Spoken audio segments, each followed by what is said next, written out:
down. So someone in the chat said this is just like those Modi interviews. It's so real. It's like, Mr. President, what's your favorite color? Mr. President, how do you eat a mango? Mr. President, sir, why do you devote so much of your time and energy to this beautiful country that you love? Logan Paul and Mike Malak, friend of the show, Mike Malak, has a podcast called Impulsive. Some of you may know it, some of you may not. Very big podcast. And they, yesterday, had a conversation with a particular individual with a red tie. That particular individual is also known as Donald John Trump, the current president of the United States of America, secretly. And the former president of the United States of America as well. Number 45, number 47, and maybe even number 46. Let's take a look at what happened in this process, in this conversation. Biden is just so bad. He's the worst president in the history of our country. You should make a diss track on him. Yeah, we'll do something. Do you think that you're starting to soften your views on some of the networks that you may have not gotten along with in the past? No, they're fake news. He had a street fight this past week. And how did it work out? How you think, Mr. President? I think you probably did pretty good. I've watched enough of you fighting. Unidentified aerial phenomena in the sky. We don't know what they are. Do you? It's very possible. Really powerful stuff. AI. They made a commercial, me promoting a product, and it wasn't me. And I said, did I make that commercial? Rap beefs. Big rap beef just happened. Drake or Kendrick?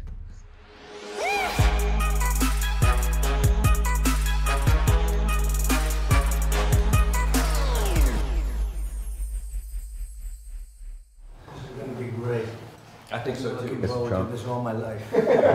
On the one hand, I'm like thinking about the ethics of such a thing. You know, like promoting Donald Trump, which is like hilarious to say. President, he's like, why are you platforming Trump? It's like a funny thing to say. But also on the other hand, I'm like, it's such great content. And honestly, my content brain side gets way excited. Yeah, that was me on the trailer. I was there. My whole life. Anyway, hi fellas, how you doing? How are you, boss? How's your brother? Good? Yeah, he's excellent. You have a good relationship with him, right? With Jake? Yeah. Yeah, we do now. But it's not always been like that. It's always been, yeah, I can imagine. But it's my brother. It's good. Yeah, it's good. It's good. It's Taylor good. Tyson, we got. Yeah, right? Who you got? When is that gonna be?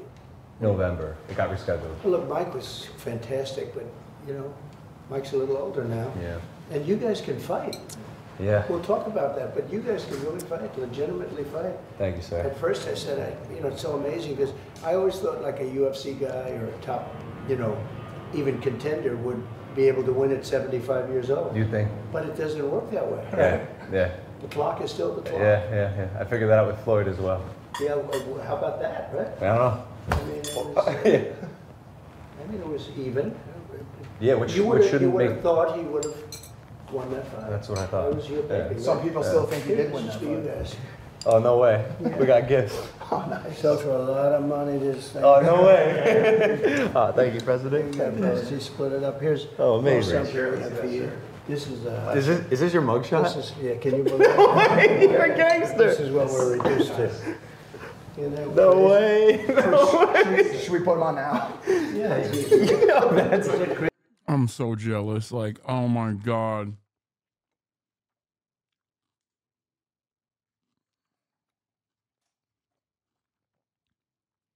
I'm jealous, but also I'm excited because like I don't think I've ever been this close, like this immediately and directly close to Donald Trump. Like, think about it, chat. This man sitting in the corner, the host of the Impulsive podcast, has sat here. You know what I mean?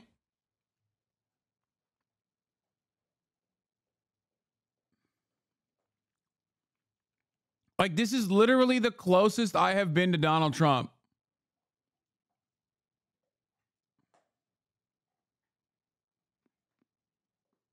That's mighty parasocial of you. Yeah, I am parasocial for Trump. That's amazing. Why didn't you ask him to mention you? Dude, if I knew, I would have helped them produce this. 100%. I would have given questions like, not like obviously contentious ones, but like questions that would trip him up at least a little bit, but massaged in a way where it's like,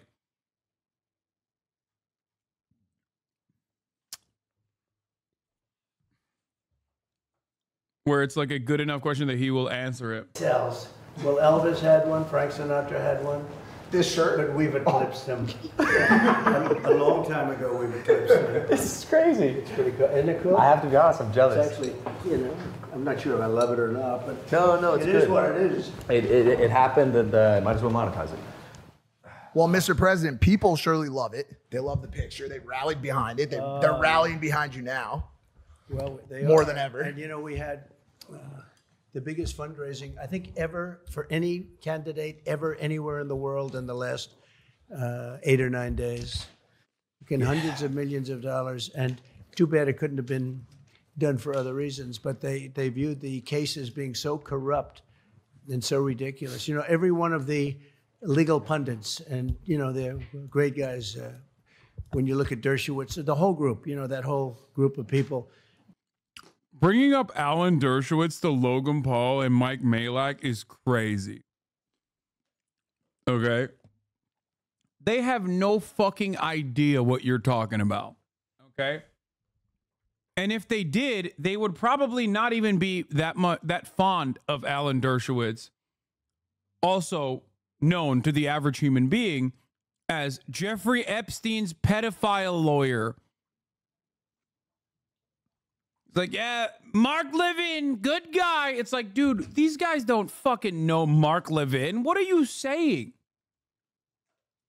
Andy McCarthy, Jonathan Turley, Greg Jarrett, every one of them, they came out. That's and so they funny. Bringing up Jonathan Turley to Logan Paul.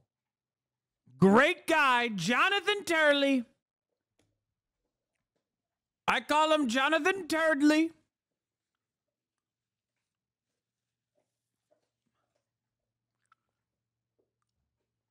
There is something very funny about this. Said there's not even a case here. There's no case. And when they saw the jury instructions, when they saw all the things that happened, and it's not like anybody's a friend of mine. Mark Levin is an example. They couldn't believe it. So unfair. You know, it's a very unfair thing. And because of that, the fundraising numbers and the polls, but the fundraising, that's sort of like a poll anyway, right? When you get right down to it. But the fundraising numbers went, I don't think there's. What? Bro, if fundraising numbers are like a poll, Biden is winning by Reagan percentages. The fuck?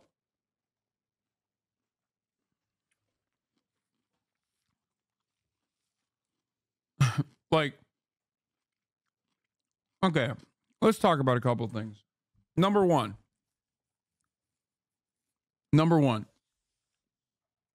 Did he get... Ew. Oh my God, that shit got stuck in her throat. You are such a fat ass. Hey, no, drop it. Drop it. What the hell was that? She had to throw it up. Hey, drop it. Kaya, drop it. No. Don't even. That's crazy. I've never had her actually fucking have that shit like get stuck before. No.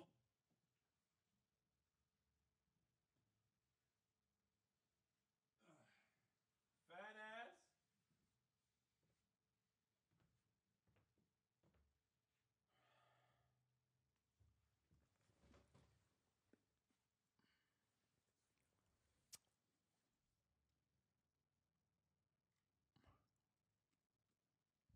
Why are you fat shaming again? Because she is fat. Don't be mean she's on her period. Do I feel better now that I yelled? Yes. She looks so sad now. What are you doing? Look. Look.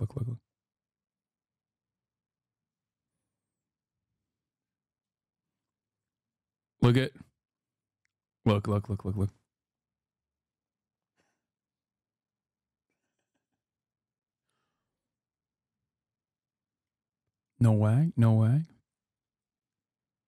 Hi.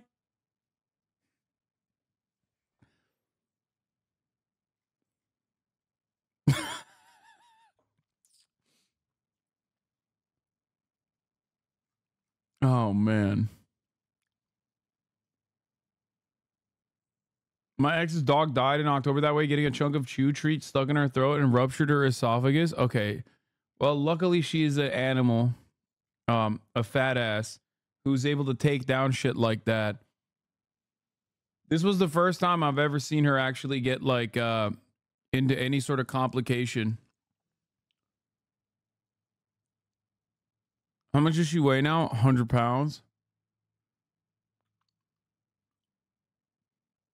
This might be a little too disgusting of a question, but with a dog that big, I'm genuinely curious. What happens if she like jumps, sneezes, bolts, or does that dog shake while on her period? She bleeds. She bleeds a lot, like a human. She is 100 pounds. Okay. Kaya. Okay. Yeah. Is she not spayed yet? No. Ew, you're gross. Oh, look. Ugh.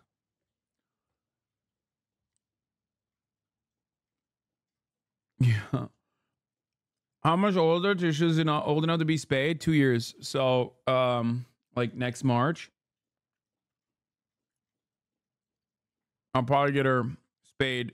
Hopefully before the next time she gets a period. Normally, dogs like this, her breed is supposed to have a period once every 12 months, but because she's mixed,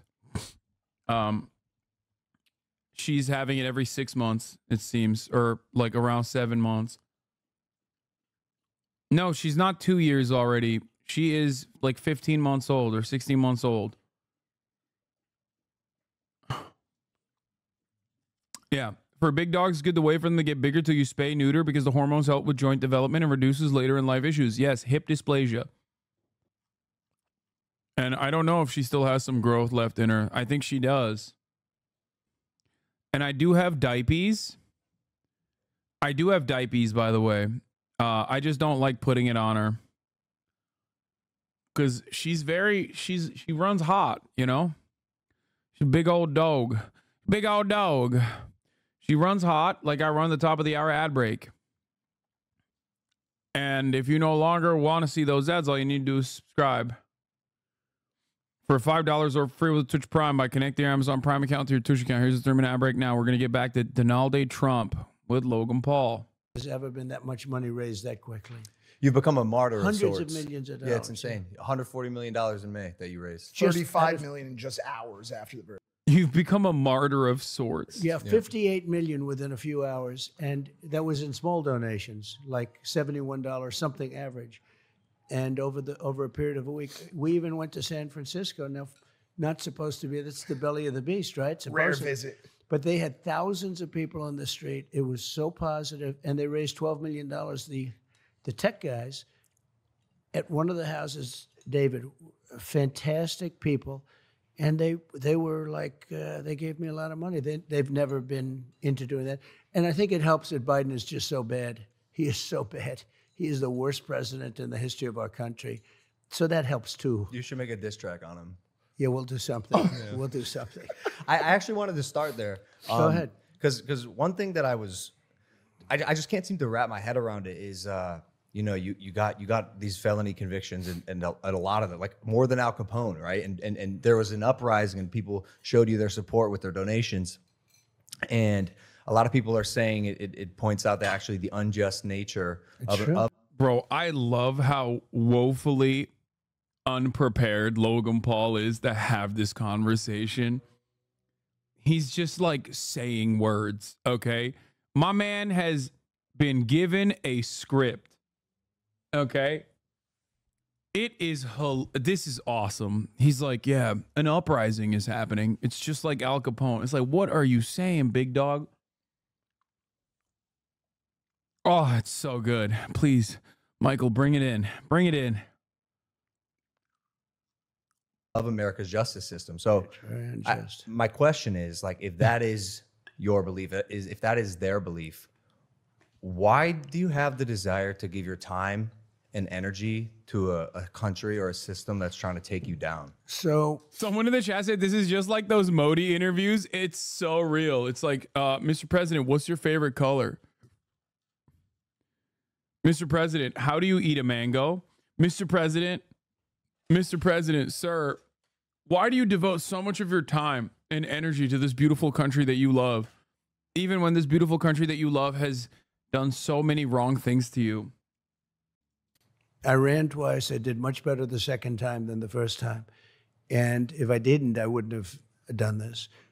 But we had it going like this country has never been going before. It was really good. Now it's really bad. The worst border in history, the worst inflation, I think, in history. I think the history of the country, the people are getting decimated by it.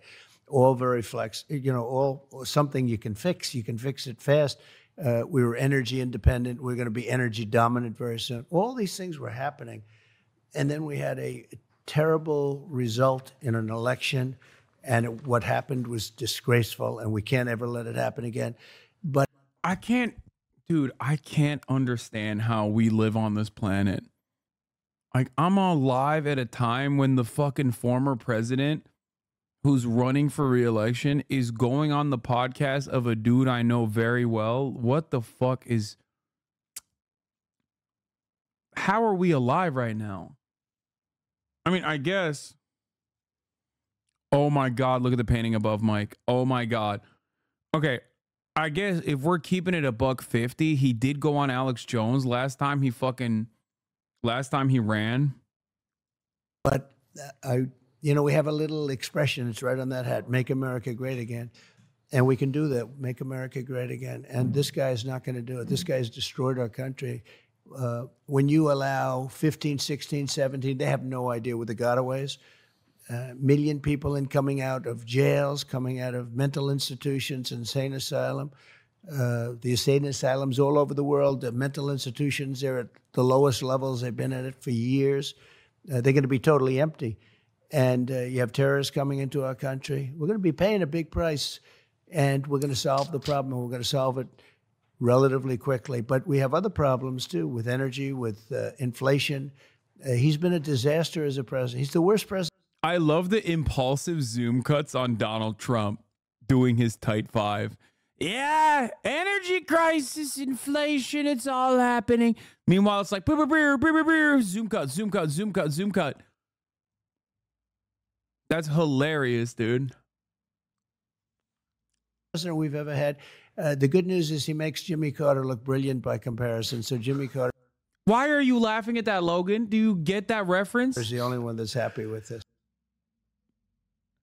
Logan, you get that reference, big dog? What are you laughing at? Dude, bringing up Mark Levin to Logan Paul and Mike Malak is ridiculous. I will never let go of this, okay? Logan, jealousy doesn't suit you? Okay, shut the fuck up. I am jealous. I'm jealous as fuck. I am. Well, look, I think that's why a lot of people are so obsessed with you, Mr. Trump, Mr. President Trump. Well, because you're already a billionaire, right? You are essentially serving these people, and you don't have to be doing it. The president. No. What? What does that mean? What is a billion? How does a billionaire serve people? Come on, bro. What is happening? Where is the Logan Paul of Black Lives Matter? I want that Logan Paul to come back. Okay, I want the Logan Paul that was like, yeah, that's right. You know, systemic racism is real. We need to put an end to that shit. Being the president seems like a very hard job. You were at 3 meetings just before this. Sure. But Okay, he's not president right now. That's number one. And number two, like, I don't even, okay. If you read enough, and back when I used to read books all the time about how Donald Trump became president, because it was a fascinating story. And I don't think he thought he was going to be president, big dog. I don't think so. He just kind of got in there and was like, oh, shit. You know? He didn't think he was going to be president. Also, he's not a billionaire, I don't think. I don't think he's a billionaire at all, actually. Like, this was a shocking turn of events for Donald Trump.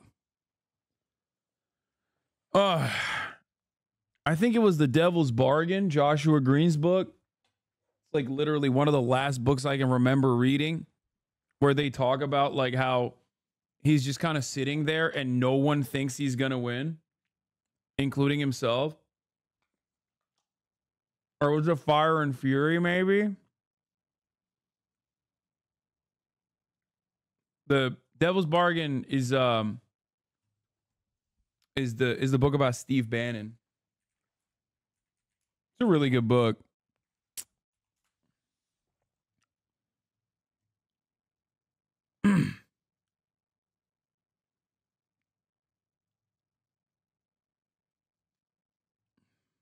I really like that.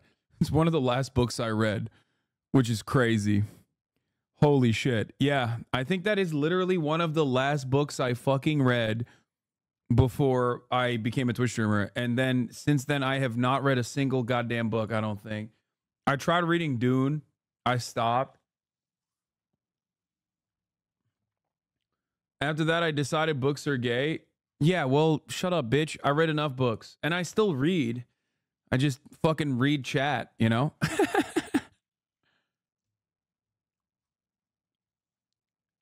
Books make you dumb. Good job. Yeah. Stop watching weeb shows and read. No, dude, I read professionally every fucking day. I read articles every goddamn day. It's just like, no, by the end of the 8-hour process of me reading, I'm like, you know what? I think I've done enough reading. I don't want to fucking read no more. That part is not even a joke. I do read, I don't read books because I don't have time to read books.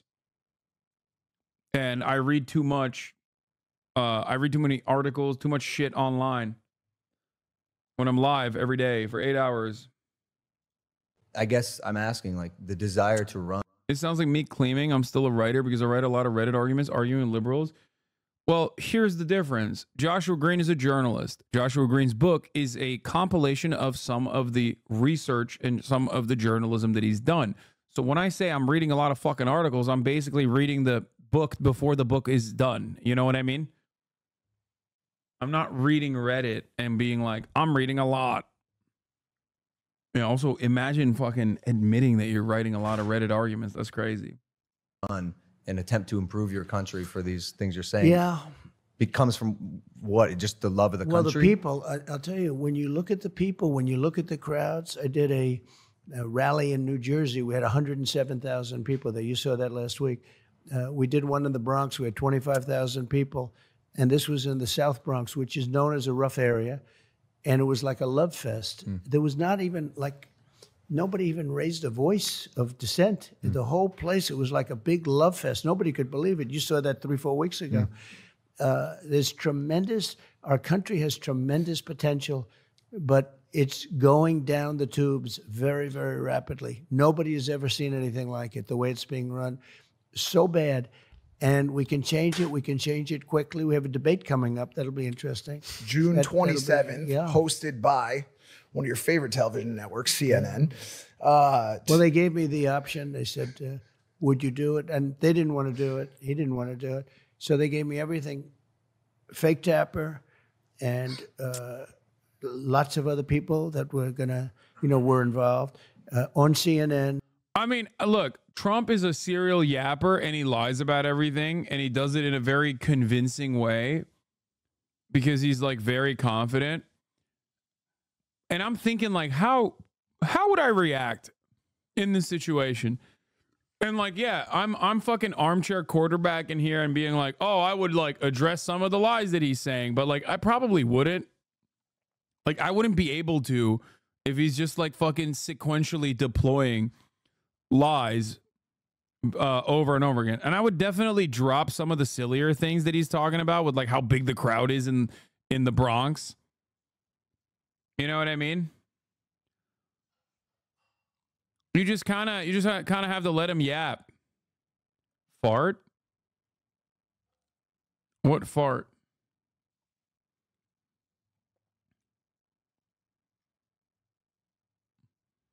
Why are people saying fart?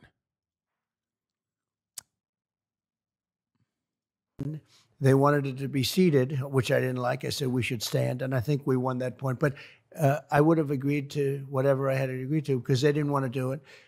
They thought that I wouldn't do it because it's CNN, but I've done plenty of CNN. I did a town hall not so long ago with CNN that worked out well. But I think they'll be fair. I think they're going to try and be fair. I mean, as fair as they can be. But I think it's important for there to be a debate. So they said, "You want to debate?" "Yep, I'll accept. You don't even have to tell me." Then they said CNN. They said the different people that are involved. But let's see what happens. I used to get along with Jake Tapper. We'll see what happens. But it doesn't matter. Whatever it is, it is. That sentiment that CNN might be fair to you, they might be, is a bit of a departure. I'd from say your a good normal 10% chance from your normal hardline stance. Do you think that you're starting to come around or soften your views on some of the networks that you may have not gotten along with in the past? No, they're fake news. Yeah, fake news. No, they're so bad. One of the good terms, right? Fake news. But no. Dude, this is why he's so good at or was so good originally. Look, Logan's ears perked up when he said fake news because from Logan's framework, he is basically like Barney. You know what I mean? It's like talking to Mickey Mouse.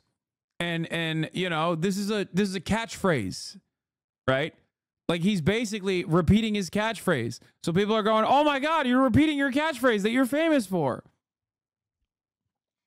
And a lot of us like to assume that we don't view politics as team sport. We understand how serious this kind of stuff is, but no, the overwhelming majority of Americans, due to the duopoly stranglehold and the one party in practice, duopoly in theory system that we have, feel exactly the same way that these guys do, where it's just like, it doesn't really matter. This is a character. You know what I mean?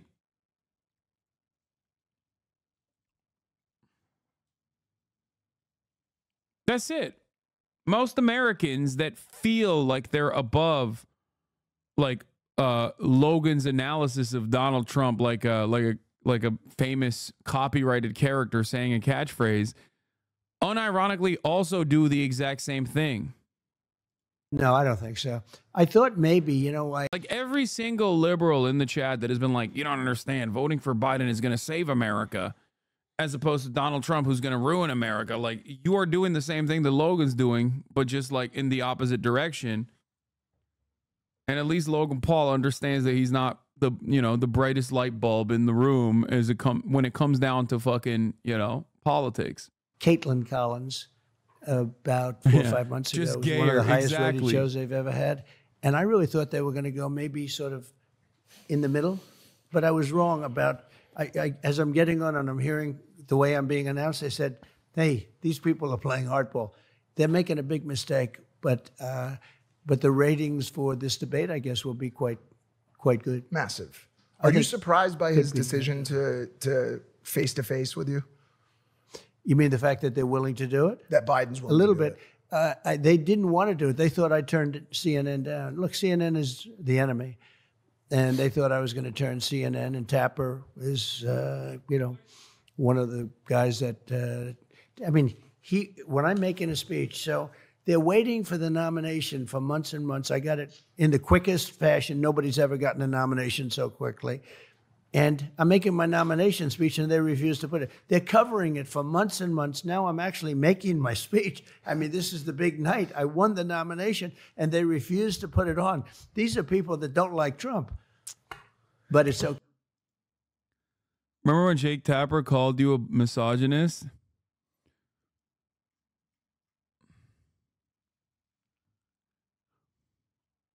You know what's really funny about this?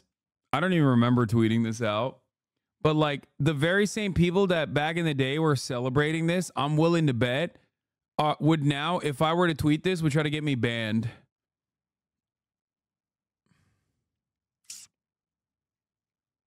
You know what I mean? Like all the people that used to be like little libs in this audience, in this community, would 100%. They're the same ones who were like, I can't believe Hasan said that to Tom Cotton. Fix your stream. Emotes are flying. I can't. It's like a bit reward or something. Everyone's doing on-screen celebrations. I mean, whatever. I don't really give a shit. I don't see it. Okay, because I think it's important to have a debate. Or a number of debates, actually. The fact that you are so You can set it higher in your settings. Wait, really? How do I fucking set it higher? Is it on the alert side? No. How do I do that? Is it on community? Activity, followers list, roles manager? No. It just sucks when chatters do it during serious discussions. What? On your dashboard, go to rewards, on-screen celebrations. Dashboard, go to rewards. Where the fuck are the rewards on my dashboard? God, I never look at my fucking rewards or my dashboard. Where is it? Monetization. Viewer rewards. Power-ups and channel points. Rewards. Drops. Emotes. Power-ups. Manage power-ups and channel points. Enable channel points. We've temporarily removed the ability to enable or disable channel points. Gigantify an emote. What the fuck? You can gigantify an emote? Okay, let's do that. 5,000 for that. On-screen celebrations. Let's get our money up, folks. 20,000 for on-screen celebrations. Oh, fuck. Maxed out at 10,000. God damn it. That's crazy that they won't let you cancel it. And the only way you can do that is if you get like... Okay, here. All right, maxed it out. There you go. It's not, it's in bits, not channel points. Oh yeah, bits, sorry. But it's like, it's crazy that they won't let you fucking do that. Like they won't let you fucking change the bits. Or you can only max it out to 10,000. You know what? I'm going to max out all of it to 10,000. Fuck it.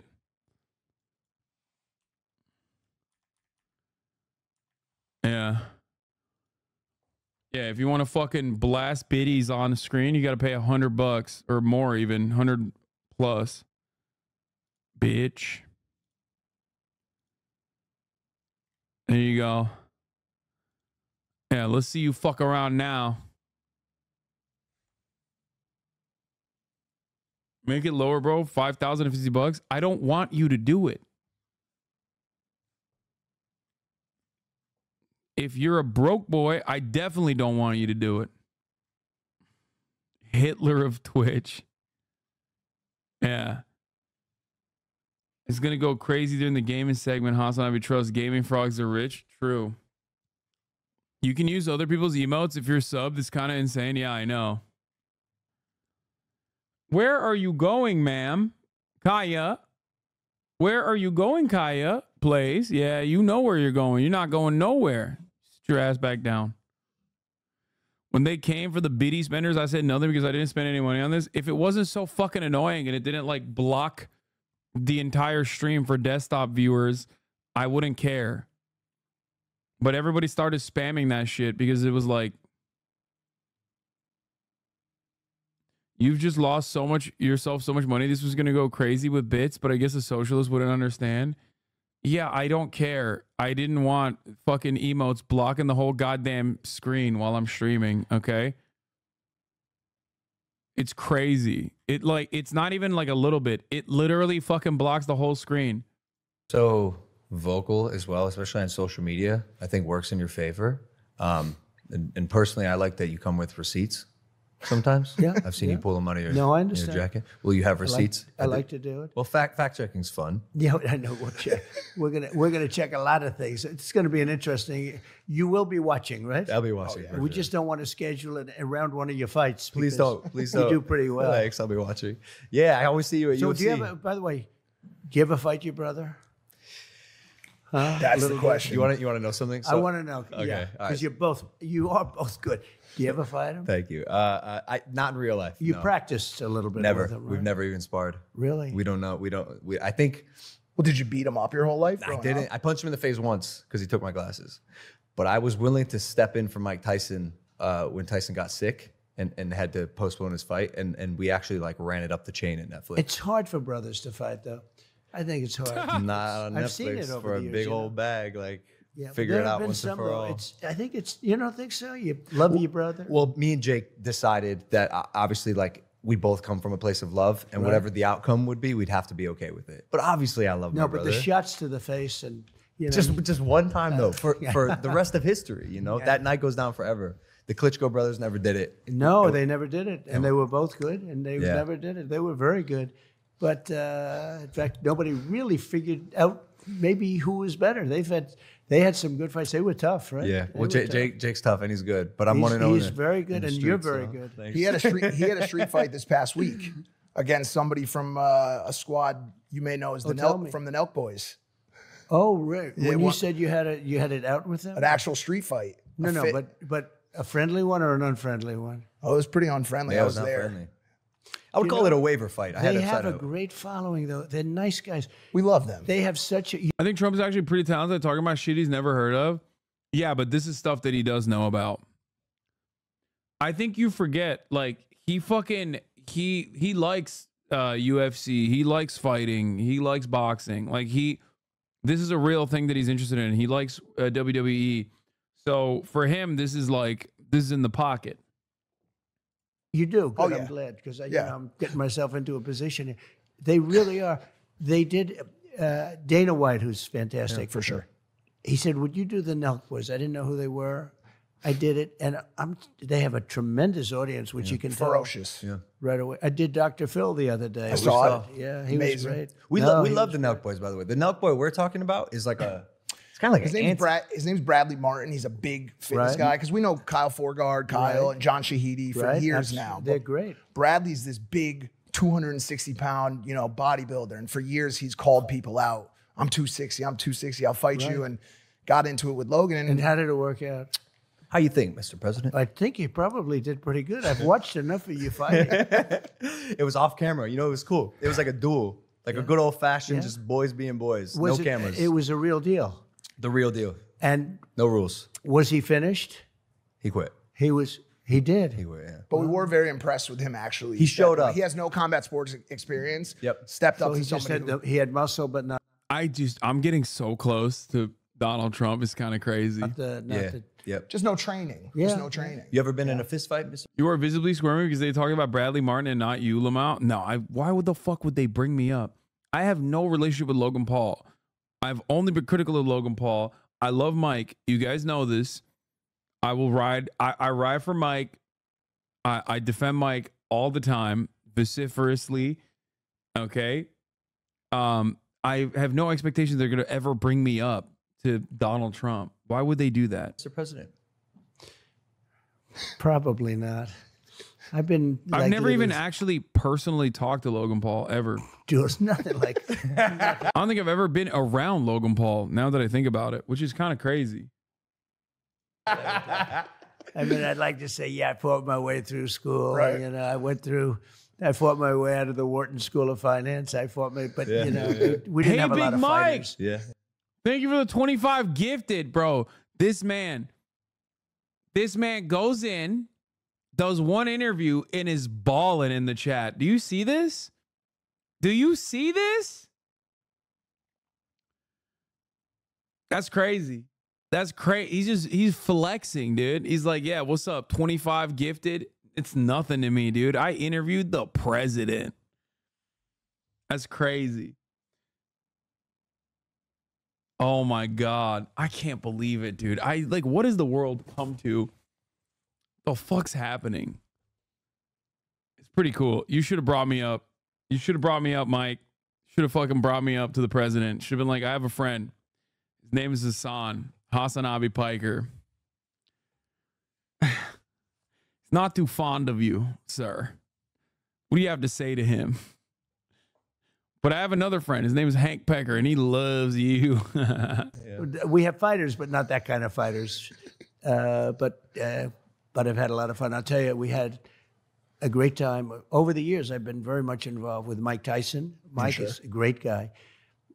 My son, I have a beautiful boy, Baron, and he loves Mike Tyson. He's a big boy. Big boy. He's huge. He's a big boy, 6'9". 6'9". 6'9". My yeah. PDF's at 6'7". And I couldn't get him to play basketball. Play soccer. Bro, he's 6'9". He needs to play basketball. You need to force your son to play basketball. That's a waste of Slovenian genes, okay? The fuck are we doing? He's bulking. He's 6'9". Get his ass on the court right now, bro. It's about to be the next Osama bin Laden. A waste of height, okay? His tall ass should have been balling too. Soccer. He's a good athlete too. Good student. Big good boy athlete. for soccer. But he's 6'9". It's insane. Good looking guy, but he is a tall one. There's no question. I say, Baron, I don't want to take a picture next to you. It's Slovakian. we ought to make him a fighter, maybe. No, I don't want. Guys, it's 2024. We want to spend less and save more. That's just a fact. But how? How? Okay. We always see that. you A single gallon in your first tank of gas. Thank you, Upside. Back to the show. We always see you at the UFC fights. Yeah. So you're obviously a fight fan. I like it. I really enjoyed it. I think Dana White is one of a kind. For He's sure. and he's been generous to me. He's made a great statement about me the other day. I saw that. That was a nice statement. Well, because but you've I had his back for. Well, since, I did, rightfully. I think, the expression, everybody's How would you replaceable. skip our ad? Come on, bro. You guys have enough money. You motherfuckers are posting. Motherfuckers are posting up. How could you skip our ad? Unreal. Bro, you're literally posting prime fucking bottles on this interview, okay? You made enough money. You've made enough money. This interview is going to go nutty mode with the ad rev too. I showed the link. It's ethical. It's ethical reacts. Well, I'm not sure anybody could do the job he does is unbelievable. Yeah. He gets. I met Khabib, who's I saw that. 29-0, and his father died, and he just said, "That's it for me." And his father was great at what he did, and probably he never lost even a round. I think 29-0. They say he never lost a round, and I thought he was great. And Khabib for sure hates this motherfucker. No, he doesn't. Are you kidding me? Khabib literally walked up to him, shook his hand, and was like, "Mr. President, can you please?" The thing that I love about the fucking Dagestani fighters is they all speak English. Like it's like they love chirping. I think they recognize early on that like you got to be able to speak English so you can like talk shit. Yeah, Khabib walked up to him and was like, "Sir, please, Palestine, save them." And Trump, of course, was like, "Yeah, I'm going to deal with it. I'm going to deal with it." Dagestani knows Russian. Of course they speak Russian. What are you talking about? Khabib's English is honestly pretty solid. Yeah, no, all the Dagestani fighters, all they do is train and speak English, bro, so they could talk shit better. Khabib's father convinced him to focus on English. It's smart. It's very, very, very smart to be able to speak English. we got to speak. He was just about my favorite guy, and really talented. The Strickland was fantastic the other night. I thought he was Great striker. He was. Everyone wants to come out of the cage and meet you after they They win. do. And Yeah, when- they and when do. you- I'm very honored by it. Every time they win. You sound like Pakistani parents right now. I mean, it's true though. It's if you want to make it in American media, you have to be able to speak English. Like you become an infinitely more marketable figure when you can talk shit in English. Okay? The moment that it's not a subtitle that's saying what you're saying, but instead is directly coming out of your mouth, you've become an incredibly marketable entity. And the Dagestani fighters, I think, definitely understand that. They jump out. Yeah. They jump out of that cage. Yeah, Islam Makhachev said this. Money's important, Islam. Look. Money's important, Islam. Doesn't speak Money's English important, because Islam. nobody understands this guy. He doesn't speak English. English is important. If you want to make money, you have to speak some language which everybody understand. So I gonna smash your boy. Go to sleep. It's sleep time. Go to sleep. No, no tap out. You don't tap out. Go to sleep. These people, they come here to see you. These people, they come here to see you. You talk shit. Go to sleep.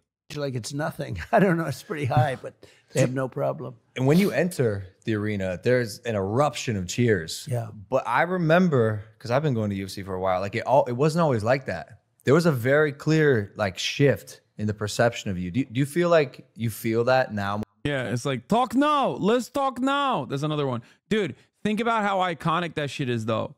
Now we talk. Talking now. Now we talking. Now we talk. Think about that, dude. That's insane. Yeah, send me location. More than ever. I don't know. You know, I've done it in Vegas, Miami. I do it with Dana. Dana wants me to do that. And I do it, and it is an eruption. Hello? He said like he's never heard before. They actually stopped a fight. One of the fighters were walking out, and there's a fight going on, and these guys are really going at it. And they heard this crazy sound, and they stopped the fight. They both stopped fighting. They're looking over what happened. They probably thought bad things were happening to the arena. But no, it's been great. And he is just somebody you have to really respect. I imagine you guys do, but he gets these fighters from all over the world, and they are, some really talented people. And I have respect for fighters. When you can take 200 shots to the face and then look forward to the second round. Yeah. It's interesting. Biden could never do this interview. Holy fuck, he really is gonna win. I don't know. We'll see. We'll see. I'm not so certain of Donald Trump winning the election. I do think that he has a pretty solid chance.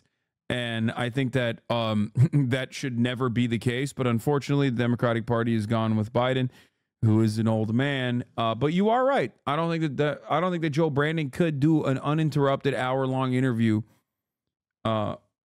like this and just like chirp about shit. Biden has a 20% disapproval margin, bro. Good luck with that. Yeah, except you do realize that the Democratic Party across the board is nowhere near as unpopular as Joseph Robinette Biden is. That's the issue. Joe Biden is unpopular. Joe Biden is old. He's seen as weak and feeble because he is. It's nap time for him all the time. But the Democratic Party is actually doing fairly well in a lot of the same Senate seats on the same fucking ballots that Joe Biden is supposed to be at the top of the ticket on. That's the crazy part about it. Like, the Democratic Party isn't doing poorly. Biden is. And under normal circumstances, it's never down ballot that carries the top of the ticket. It's vice versa. You have a very popular leader that a lot of people rally around, and then they go, I'm here. Might as well vote down ballot for the Democrats as well. In this situation, it's the exact opposite.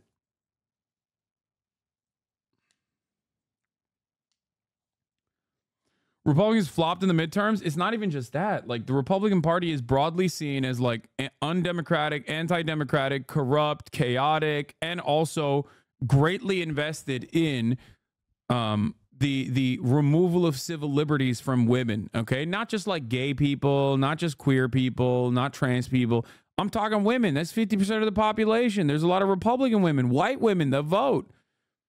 So when they see that shit, they're like, you know what? This kind of sucks. I actually don't want to vote for these guys.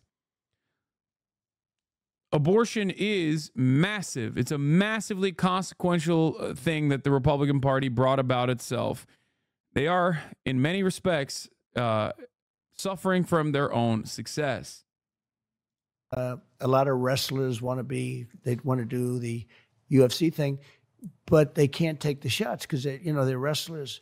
I've been with a lot of them, and because at the White House we honor the national champion wrestlers and tennis players and sort of everything. We have these, but speaking to the wrestlers, some of them, there's somebody named Bo Nickel who I think is going to be great. He's a fighter. Fantastic. He was a All-American, I think probably 4 years. I'm not even sure. He went to Penn State, and he's phenomenal as a fighter, and you'll be watching him. But he doesn't mind. If he gets hit, he doesn't mind. Some people don't want that. Speaking of conflict and fighting, since you left office, the number of global conflicts has skyrocketed. And I know Khabib talked to you about it quickly when you spoke with him.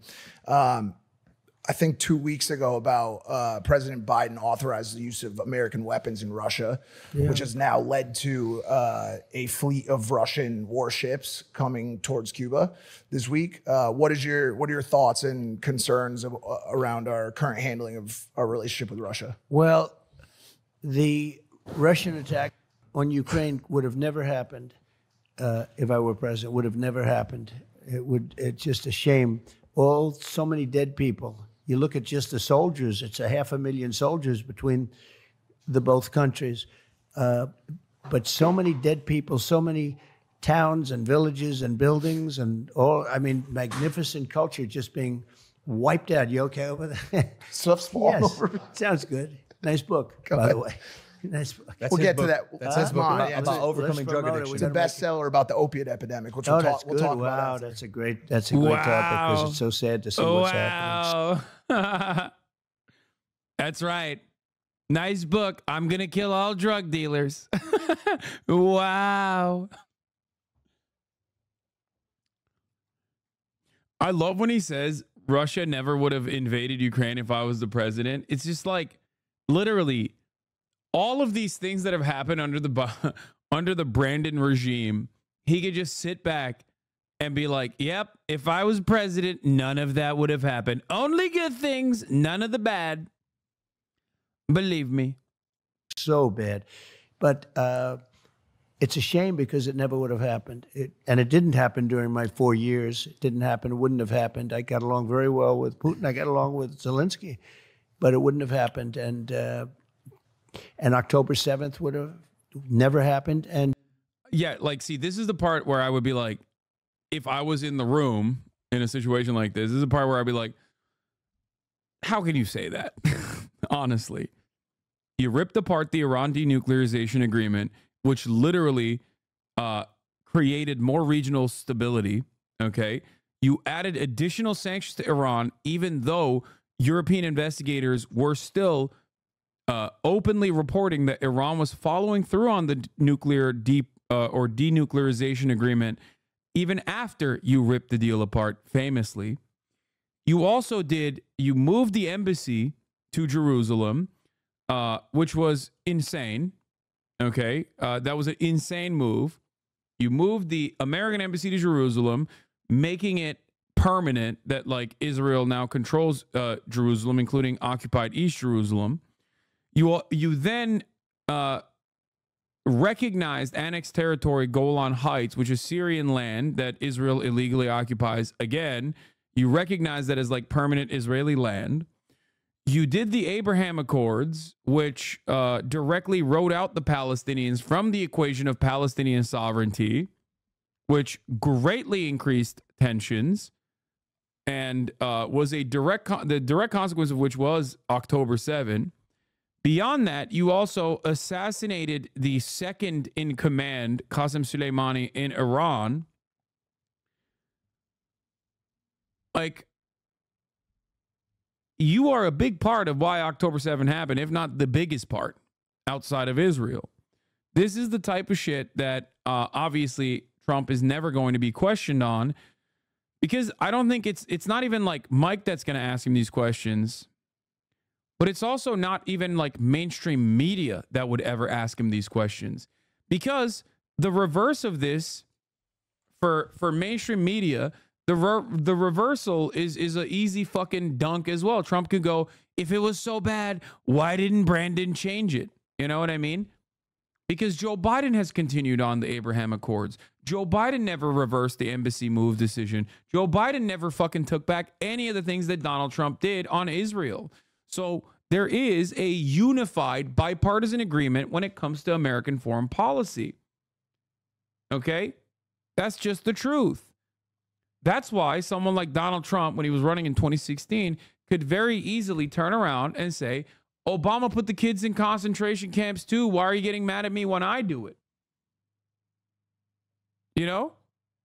Which is so funny to be like, oh yeah, we hate that you're putting children in detention facilities. And he would always just say, who built the detention facilities? That's what he said over and over again. Who built the facilities? Obama did. So that is part of the reason why I'm very, very frustrated with the Democratic Party all the time. Inflation would have never happened, and the withdrawal, the kind of withdrawal, we were getting out of Afghanistan with dignity and strength, but to get out the way, I think it was the most embarrassing day in the history of our country. And I actually think that the way Afghanistan was. Did you see this Doyen Talker made a video on you? Wait, what? Really?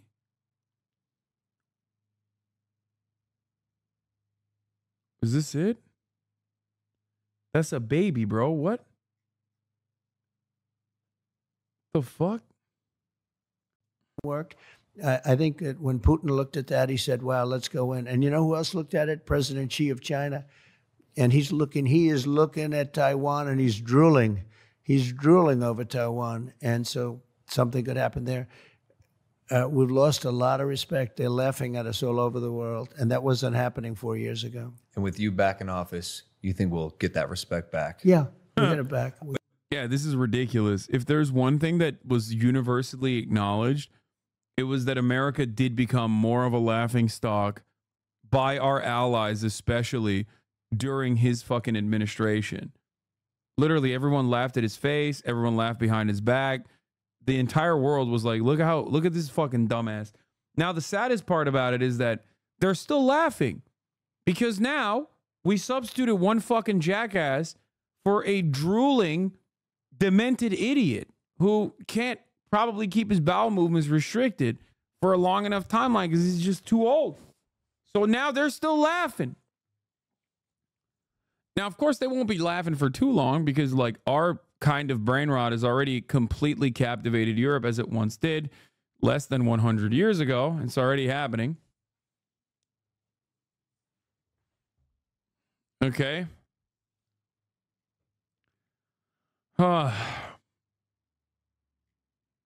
But having said that, Donald Trump saying like, no, I'm going to restore the fear and the respect that America had around the globe. That's just like dumb guy shit. He says that, and it's no different than him being like, I'm a businessman and I think someone needs to run this country like a business. That's like classic dumb guy shit. Okay? Dumb people love that shit. They loved going, oh yeah, we got to vote for a businessman to fix the economy. We have to run this country like a business. It's like, bro, what are you talking about? You literally work at Walmart, man. You're getting fucked over every goddamn day.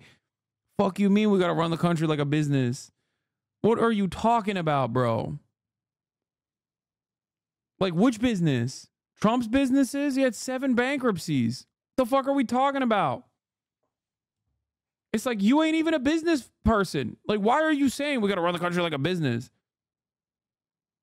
So that's one of the classic, like dumb guy arguments. And the other classic dumb guy argument is like, oh, I'm going to restore respect to America. It's like, yeah, sure, dude. What's your relationship like with Vladimir Putin? I think very good, but I was tough with him. You know, I ended the pipeline. He built, it's called Nord Stream 2. Nobody ever heard of Nord Stream 2 until I got involved. And it was the biggest project ever done in Russia. I mean, you know, this was a... I'm not gonna lie, I don't think Logan Paul knows what Nord Stream 2 is, okay? Like, no disrespect, but like, he's checked out, okay? He's like, what? Okay, Nord Stream 2, okay, got it. Pipeline that was gonna supply oil and gas to all over Europe, Germany in particular. And I said, what are you doing? Why are you doing this to Germany? I said, we're defending you under NATO and you're paying billions of dollars a month to Russia. You mean we're defending you and you're giving the people we're defending you from, we're giving you the defense, but you're giving them money? even on the Nord Stream front, it's like, well, Brandon blew it up. You know what I'm saying? Trump wasn't with it. Brandon blew that shit up. Now, here's the thing. Okay, here's the thing. One thing I will mention as far as like Trump constantly talk about NATO, the major difference between Donald Trump and Joe Brandon is that Trump keeps saying, I'm going to not disband NATO, mind you. He's not saying that at all. He's going to demand more money from NATO members, right? He keeps asking, like, I need more money. I need more money from all the NATO nations. He has even gone as far as to say at a rally, I believe, that if Russia invaded a country and that country had not paid money into NATO, like had paid more for their defenses, that he would not defend that country. Which, of course, makes everyone in the blob, in the NatSec side of DC go crazy. They hear that and they go, oh my God, he's going to destroy NATO. Now, this is born out of two different reasons. One, because Trump doesn't really fully understand that like NATO is really good for the American military industrial complex. They get to buy our weapons, you know what I mean? Like it's a way to reassert American dominance around the globe. They have American bases, they put American soldiers there. We get to create this endless cycle of security. It's a protection racket for the United States of America. So that's not how the dynamic with NATO normally works, right? We benefit from NATO way more than those guys benefit from NATO. The American military industrial complex benefits from NATO's existence. However, one can also make the argument that like Donald Trump is, doing a little bit more extortion on the protection racket in a way where the mob guy does it. You know what I mean? Maybe the mob guy comes in, says, hey, your glasses are broken. Would be a shame if it got broke again. Maybe you need to pay us so we protect you. Okay? And then next time around, he still comes back and he's like, you know what? I think we need more money to protect your storefront, actually. So I think that's what Trump is doing a little bit. Inflation. Inflation has come to the American protection racket. At massive amounts. Probably the biggest project, most important, one of the most important projects they've ever done. I ended it. It was dead. It was gone. And then this guy comes in and he approves it, but he kills Keystone. The Keystone XL. Yep. So it's sad. But Putin said to me, it's the biggest thing. You ended it. You ended the pipeline. He said, they all say you and I are friendly, but I'd hate to see you as an enemy. But this was the biggest, this was massive amounts of money and everything. But that's else. how you But talk to him Biden like came that? in, huh? You talk to him like that? Oh, no, I had a very good relationship. That's a good thing, not a bad thing. And I'm trying to tell people, no, it's a good thing. They've got, I would give you the exact number, but they gave a lot, just under 2,000 nuclear weapons, and we do also. And when you have nuclear weapons, and even if you don't have nuclear weapons, getting along is good, but be the tough one, be the smart one, get along is good.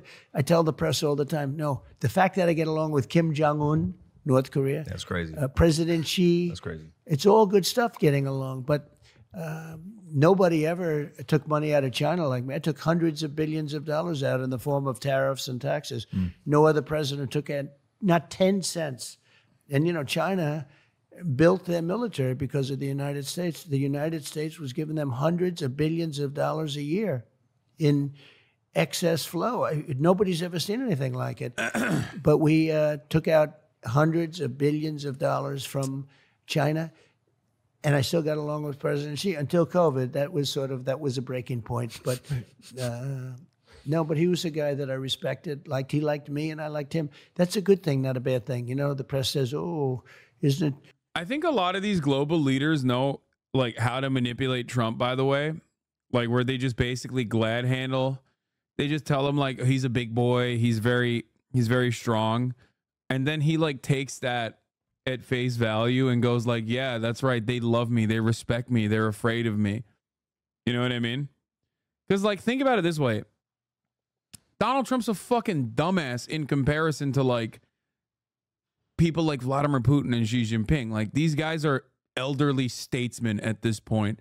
They have been leading these massive countries for multiple decades in comparison to Donald Trump, who's like a television guy who doesn't really like to read and is now lucked into a phenomenal position of power, you know?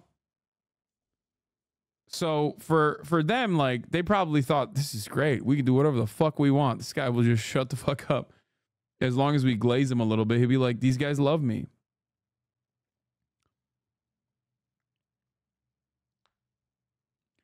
And as far as Xi Jinping goes, yeah, sure, he hasn't led China for decades.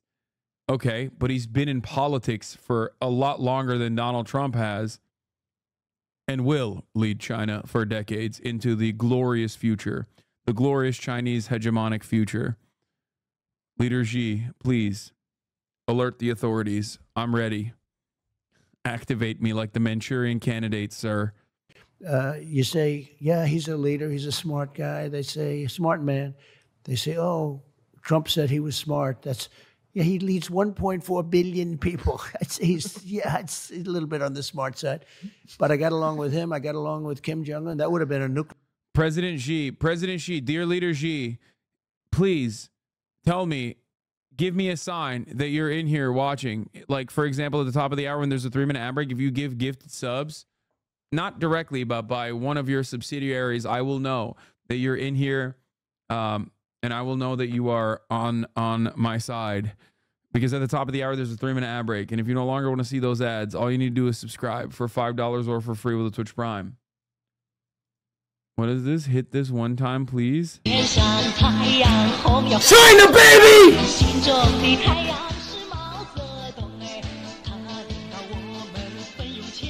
I can't believe this is a real video. Like, it blows my mind. Calm like a Tom. Thank you for the 10 tier 1 gifted subs. XVX Con, thank you for the 5 gifted subs.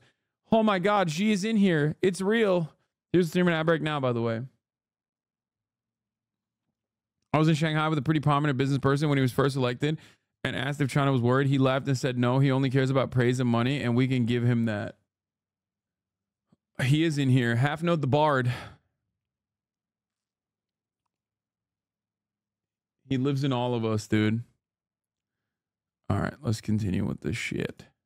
Nuclear war. If Hillary Clinton had gotten in office, we would have been in a nuclear war with North Korea. He was ready for it. When I was with him, nobody else could meet him. All of a sudden, the dam broke, and we started talking a little bit. We got together, as you know, twice. Got along very well, but we were in no danger from them, and we were in serious danger before I got there. I'm telling you, you would have had a nuclear war if Hillary Clinton got in. I'm so curious, like, what this conversation with really powerful world leaders looks like behind closed doors. Like, is it candid, or do you exercise grace, or you talk like boys? Everyone's different. No, but everyone's different. It's like when you're talking to people, when you're doing interviews with people, when you're fighting people, they're all different. You know, you fight them a different way, you talk to them a different way, but everyone's different. But I had very good relationships with everyone. The funny thing is I got along with the tough ones much better than I got along with the weak ones. You had some real weak ones, too. I didn't get along with them as well. It's strange. Must be a personality. The European leaders, they were weak. Huh? It's probably a good thing that you get along with I get along with the leaders tough of the largest countries. You know, there's a very tough one, Viktor Orban, and he's the Prime Minister of Hungary. That's such a funny thing to say. Viktor Orban is a very tough leader. It's like, Bro says he gets along with the tough leaders and not with the weak leaders, and then talks about Hungary. Like, yeah, dude, Viktor Orban, a real Hungary, the real tough nation of Hungary, led by the real tough man, Viktor Orban, dude. Come on. Like, that's insane. Like, when you say that about, like, I don't know, Vladimir Putin, that's fine. He is a strong man, right? When you say that about Erdogan, that's fine. He's a strong man, second largest army in NATO. Like, say that about Xi Jinping, understandable, right? But like Viktor Orban is suckling on 3 different titties. 1, Vladimir Putin's titty. 2, EU's titty. And 3rd, and most importantly, the Chinese titty. What are we talking about here? Like, he's Viktor Orban, very, very scary, very tough guy.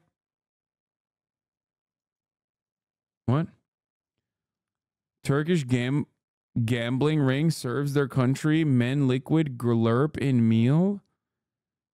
Glurp awareness ring. What the fuck? Why are you guys sending me this shit? And he said that the reason the world is blowing up because Trump isn't president. When Trump was there, everybody respected Trump. He said was afraid of Trump. I don't want to use that term because that's, you know, I don't want to say, oh, they were afraid, like a child would say. But they respected me. But he said everyone listened to Trump. They were afraid of Trump. They couldn't figure Trump out, and they all listened. And they did listen. And we had no wars. We had no nothing. I defeated ISIS, got rid of the biggest terrorists ever, maybe, or just about ever. I don't know, man. Israel's still standing, bitch. But we defeated, think of that, we knocked out ISIS, 100% of the ISIS caliphate, and started no wars. I wasn't in any wars. Now, that, I don't know how you may feel about that. How dare you? How dare you call them the fucking caliphate? That title belongs to one nation, okay? That's right, Turkey. Because, you know, you're a warrior, right? Because all fighters, and you're a real fighter, by the way. It's not good. It's not good. I don't shy away from conflict. My fiance has a problem with it. Yeah. It's not good. You're much more diplomatic than I probably would be. You know, it's very interesting, though. So Khabib came up to me after the fight the other night. And, you know, you guys would probably say he's the best ever, maybe. And, you know, probably, certainly he probably is, and or very close, right? Mm-hmm. John Jones, a lot of people say. I'd say 1 and 2. And, you know, and he said to me, you can get in because we have to stop the wars. We have to stop the killing, the killing. He was so smart. He understood it. And I think he's friends or was friends, but I think he is friends with Putin very much. Yeah. But he said, we have to stop the killing, and it's true. And I think I'd have that war stopped. If I was president-elect, right after the election, if I win, I will get that war stopped. I'll get it stopped. Khabib wants the war in Ukraine to stop. Yeah, he wants it to be Russia. He wants Ukraine to be the second Dagestani territory so that they can finally stop being pussy and start doing real war like real men. No more gay shit. Fast, before I get to office, if it's not stopped before then. Talking about Russia, Ukraine. I'm talking about Russia, Ukraine. We'll get it stopped. On the so flip many side, people are being killed. Mike, ask him a question. Be like, how? What are you going to do? Far more people are being killed. And I thought it was great when Khabib came up to me. He says, we've got to stop all of the killing in the world. He's a very smart guy. By the way, Khabib was talking about Israel, big dog. He wasn't talking about Ukraine. I don't think Dagestani dudes who are in most circumstances pushing Z unconditionally are fucking being like, hey, can you please stop Russia invading Ukraine, okay? He was talking about Palestine. He was talking about Gaza.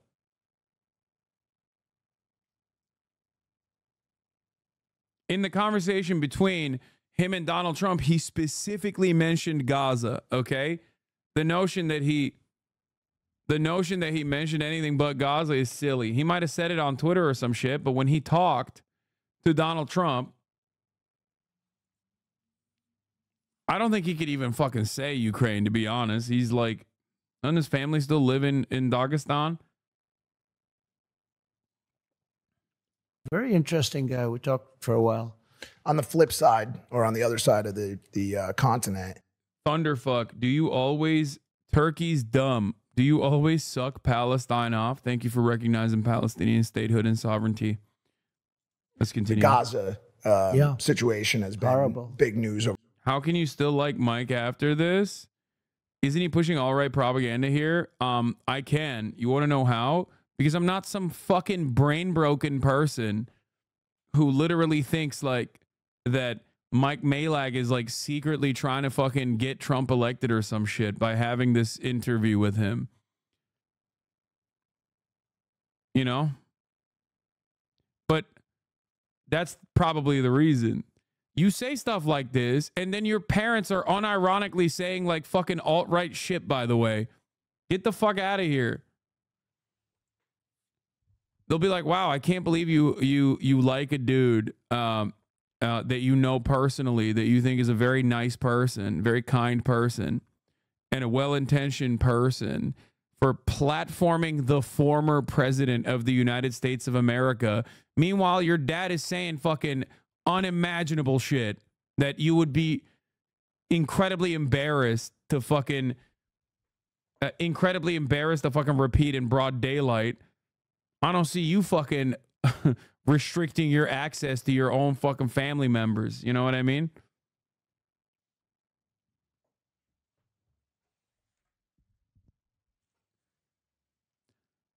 Also, chat is really funny because I would love the opportunity to do this and platform Donald Trump. Okay, I would love for that. I would die for that opportunity. It'd be sick. Over the past year or so, I would love to platform the motherfucking president, all of the presidents.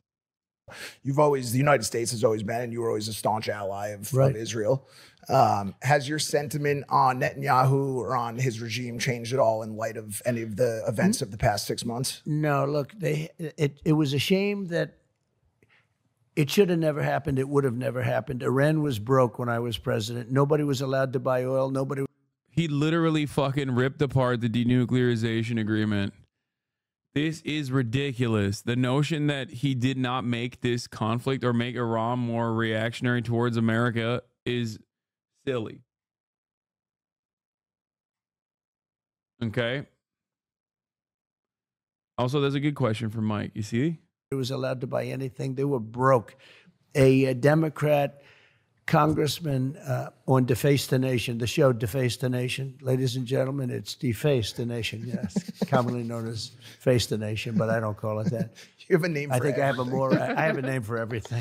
I'll end up with a name for you two guys by the time. But it'll be. I can't wait to hear No, mine. they'll be good names. They'll be good names. But so he was on the show and he said, whether you like Trump or not, Iran was broke during Trump's. They would have made a deal within 1 week, and now they have $250 billion. We would have had a deal done literally in 1 week after the election, and it was ready. They were absolutely, and they had no money for Hamas. They had no money for Hezbollah.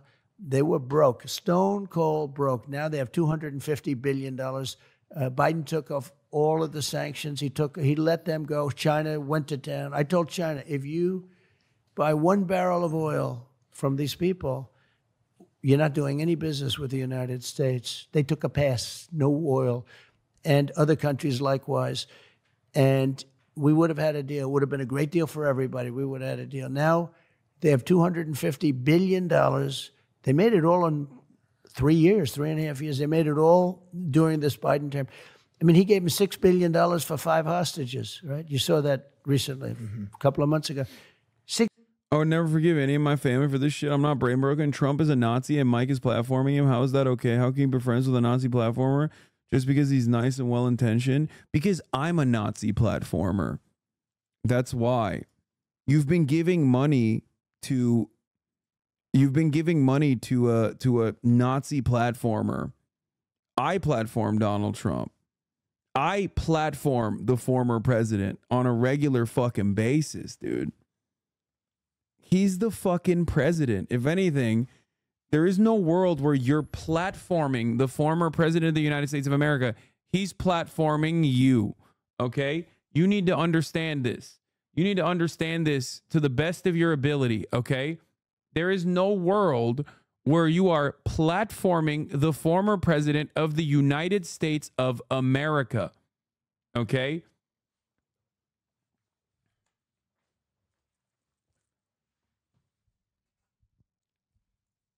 I don't know how to describe this to people. There is no world where you can platform the former president of the United States of America. He platforms you. When you are standing next to him, he is platforming you, not vice versa. Doesn't operate in the exact opposite way, okay? Holy shit. $6 billion for 5 hostages. He made the swap. The Prince of Terror, they call him. He's the best arms dealer ever, they say. Who knows what that means, but he was a great arms dealer. For the basketball player that wouldn't stand up during the national anthem, she thought that was a good time to tie her sneakers. And that was not exactly the greatest trade, but he gave $6 billion on top of everything. $6 billion with a B. And they don't know what they're doing. And the real question is, why don't you have the same level of smoke that you have for Logan Paul and Mike Malek that you would for Jake Tapper if they were conducting the same interview. Now, obviously, I started giggling while I was even putting that out there because it's Logan Paul and Mike Malak. So the expectation that they are going to set up a contentious interview is ridiculous. Okay? That's why. Do that, when you start paying that kind of money, a lot of other people are going to be missing all of a sudden. They're going to be missing and, hey, let's make a trade. And that's already happening. You just can't do that. I got 58 people out. We never paid any money. 58 people, 58 hostages. We never paid money. Because once you pay money, you're going to be doing a lot. In other words, you're going to keep doing it. So you can't do that. This episode is sponsored by myself. I sponsored it myself. PrimeX, guys. We just dropped PrimeX. This is our biggest launch ever. It is a $1 million treasure hunt. So after you buy your bottle, I want to ask about money. Money in this country. Go ahead. I've had a very fortunate career. Yeah. I've made some money. And more money than you ever thought possible. For sure.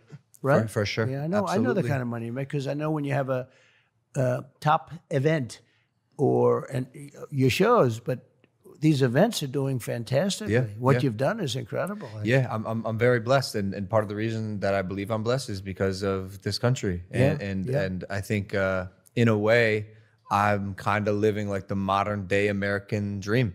I had access to a phone and could start my business and reach the entire world on this device. So, excuse me, did you guys start like separately? Me and Jake? Yes. Nah, together. Oh, you started. So you started together. Together on YouTube. And did you branch out? You each have your own thing now? Well, eventually, because I went to college. Jake was still in high school. He ended up dropping out. I finished my first year. It's an amazing 2 stories, right? Yeah, for sure. Who makes more money? It depends on the year. It depends if Jake has fights. That's crazy, bro. What do you mean? This motherfucker makes so much more money with the Prime? No. This is literally propaganda directed towards a young audience. I don't get how you can be okay with it because I love Donald Trump. That's why I'm okay with it. I want Logan Paul's 12 to 16-year-old demographic to go and illegally vote for Donald Trump.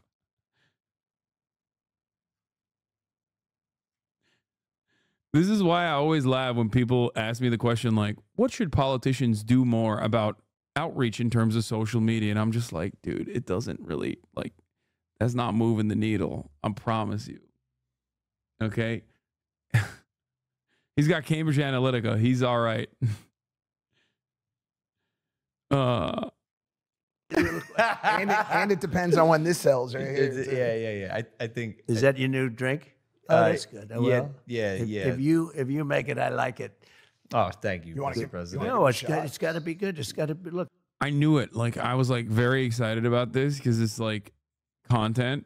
And I knew that there was going to be no fun having asses in here being like, dude, I can't believe this. Like, I can't believe that you would let this go on. Please turn this off. I can't see this. My eyes. I need to be thinking about the potential implications of this. Like, just fucking let it happen. Okay. And if you don't want to, you can leave. I promise you, it doesn't really matter at this point. One sip of Prime could probably kill Donald Trump. It's just weird you're friends with these people. Yes, dude, it's weird for you because the concept of having friends in general, by the way, these people, Logan Paul and Donald Trump are not friends of mine. Mike is. But that's so funny that you're like, incorporating everybody there. But also, yeah, no, I know it is weird. Like the concept of having friends outside of this Splinter Discord that was born out of the Splinter Discord that I went to because the other Splinter Discord that I went to off of the original Discord that I was in was not sufficiently communist in the exact same way that I want it to be is obviously like an inescapable reality. It's just, or not inescapable reality. It's an unimaginable reality. You know what I mean? It's so weird. So weird that you would have friends. Like, I don't understand. How can you maintain a relationship with people that you don't 100% align with on every single issue, and they are not like in every step that they take, they're not actually advocating for a global Maoist third worldist revolution. Why are they not rising up in arms and engaging in a protracted people's war? What the fuck is happening? Okay? What is going on right now? How could you do this? And you wonder why people call you a fake socialist? Because I'm a fake socialist. I love capitalism. It's my favorite. Okay? That's why. Well, you do associate yourself with some weird crowd? Yeah, I do. Really weird. I wish Donald Trump was a friend of the broadcast. That'd be so sick. This is what happens when leftists live their entire lives out online. I know. And think that like every step they're taking is like some kind of like weird praxis. And I know every single time I talk about this kind of thing, people get really, really fucking mad because so fucked up you assume people are just antisocial for having conviction in their morals. If I knew every fucking minute detail about your life, I would 100% be able to fucking examine with the same critical lens the direction and the steps that you take and how immoral it is under the same exact fucking hypercritical lens that you place upon me and my friendships and also those other individuals as well. This goes back to, once again, the unimaginably brain dead way in which extremely online leftists approach normal human beings in society. Okay? This is the same exact thing that plays out all the time. People talking about how like this content creator is ableist and then having problematic faves. You know what I mean? It's just like, I'm not shitting on you. I'm sure you're married with a loving group of friends, okay? If we were to examine the loving group of friends that you have, I'm sure that there are plenty of people there that have certain opinions and certain convictions that would not meet the muster, that would not meet the same standards that you're applying here. Why am I saying this? Because it's perfectly normal and valid for people to have disagreements with you, okay? Because I understand that we are all, at the end of the day, at the mercy of the social conditioning that we are born into, of the systems that we're born into, okay? That's it. Doing 2016 style hyper liberal like Vox.com article writing ass fucking takes in this chat in 2024 is not going to get you anywhere. It just makes you look like a lame ass. It makes you look unapproachable, hostile to the average person, to the normal person. You're making it seem as though this person, Mike, who's a good dude overall, is over here fucking, you know, repping the Confederate flag or some shit and is like secretly alt-right. Okay? And I think a lot of you guys don't understand. A lot of you don't understand that is a major problem with the way that this community is seen from the outside world. Okay? That's a major issue. This is why I always say, one, we look unapproachable and incredibly unappealing because you think that you are putting your best moral foot forward when you like chirp like this. Okay, you think you are actually reinstating some kind of purity in here to ensure that we are getting to ensure that we're, you know, cleansing this community of any kind of like outside influence that is inherently reactionary or whatever. And to the person who said, yeah, you said the same thing about Nick Merckx back in the day. Yeah, if Mike was chirping like Nick Merckx, my relationship with Mike would resemble my relationship with Nick Merckx, which is non-existent. Do you understand? Nick Merckx is actually a great example of this.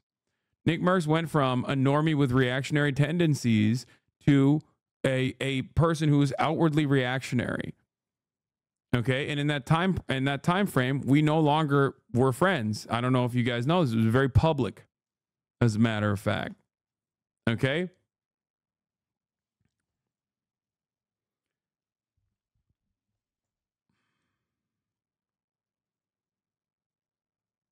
Do you get it? I agree with you, but I'm A-worded like chat and know how hard it is to fight our weirdly strong sense of justice. I love that there are plenty of autistic chatters who have a strong moral compass and a strong sense of justice. I always try to redirect that strong sense of strong sense of justice in valid targets. Okay? Like, in many ways, this is no different than being like, I hate capitalism. That's why I hate capitalism. That's why I think it's fucking unimaginably anti-revolutionary, counter-revolutionary behavior that Hasan bought a fucking house. Okay? Do you get it?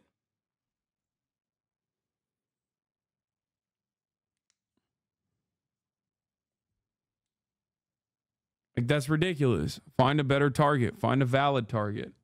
Now, many people will go, well, that's actually self-serving of you to say that. Okay. Okay, Bernie Sanders then. Yelling at Bernie Sanders because he's not sufficiently revolutionary for having Dior diapers. You are a clown. I get it. If that's what, helps you sleep at night, then yeah, I'm a clown. And my clown-ass behavior has been able to build a sustainable massive fucking community, a community full of wonderful people who care about social justice, who care about causes, who turn around and fundraise like a motherfucker. You know what I mean?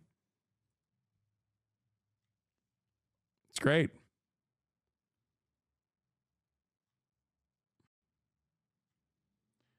You are so generous to these people. I respect it, but I can't. It'd be easy trying to explain being normal. I mean, I won't stop. These are the same chatters who pipe up in Will's chat to woke scold him for not understanding capitalism is off-putting to everyone around them. I know.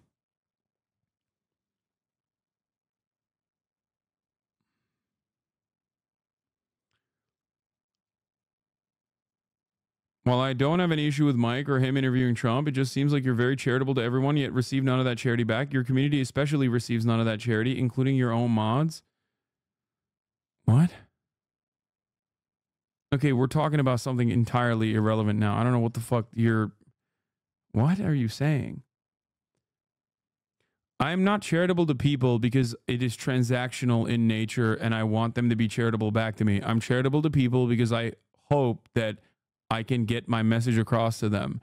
That is precisely the reason why many of you in this community probably went from having some reactionary positions to losing that reactionary position and turning around and no longer holding on to certain reactionary beliefs that you had. That charitability originally, regardless of whether it was transactional or not, caused you to change your mind on certain issues. So that's why I do it, not because I feel like people will be nice to me. Okay? I don't think it's supposed to be transactional regardless.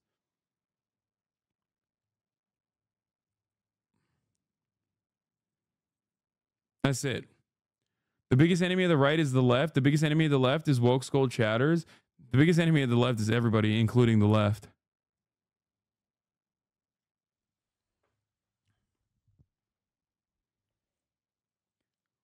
What? I'm not trying to be confrontational. I'm literally asking you, what is the line on some reactionary tendencies versus full-blown reactionary? Like, what separates Mike from the other streamer guy whose name I can't remember? Mike versus Nick Merckx? Do you think Mike is like outwardly transphobic or transphobic at all? What has led you to believe that other than the fact that he just looks like a bro? Be honest with yourself. What kind of commentary have you heard from him that has ever led you to literally feel that way? So much of this sentiment unironically comes from optics. If Mike was like queer presenting and had like, I don't know, a septum piercing, you literally would never ever in a fucking million years ask that question. Okay? Straight up. I'm sorry. You literally look at normal people and you understandably, maybe out of defense, make the assertion across the board that like on optics alone, this person must be fucking like a reactionary guy, which is so funny because plenty of people do that to me all the time. Okay?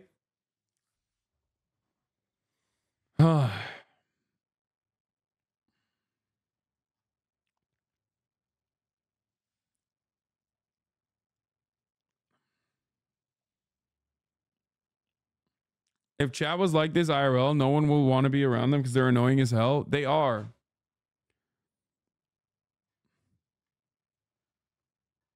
The question always is, if you truly care about social justice, if you truly care about the causes that you fucking espouse and you want other people to also come to terms with some of the things that you believe that you want them to agree with, do you think it's good to be as physically off-putting and repulsive as possible every step of the way? Or do you think it's better to at least try to fake being empathetic and fake being normal with the hopes that people will want to be around you? Because I think many people mistake the off-putting way that the off-putting vibes that they put out there as like being morally pure. It is sad that we find ourselves having this conversation almost daily nowadays. Okay? Fake being normal if you can't do it. Mask. Engage in masking. Very successful in, getting people to like you. It just sucks that so many people would just be like, no, I think being, okay, we'll lie to you and be yes people. No, I don't think you understand. Nothing could stop me loving your work, but your defensiveness speaks volumes. Mike's been transphobic about athletes, misgender other creators, and has been weird devil's advocate position on trans people. Be real, Hasan. If you think Mike, as far as like a normal person goes, is a transphobic person, you will literally perish the moment that you step foot outside. That is insane. That is literally fucking insane. No, that's not even the normie take. He's too woke for normal people. What the fuck are we talking about?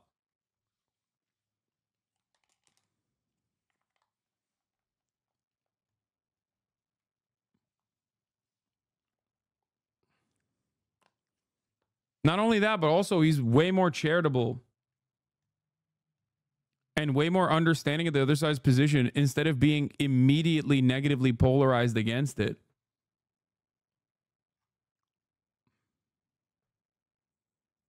The one time he was on stream and brought up the protect the kids shit, you set him straight and he was like, yeah, you're right. Exactly.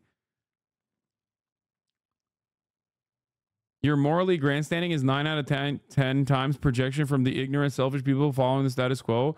I don't know why chat can't both recognize we're fighting an uphill battle, then we're eating ourselves in that order. Yeah.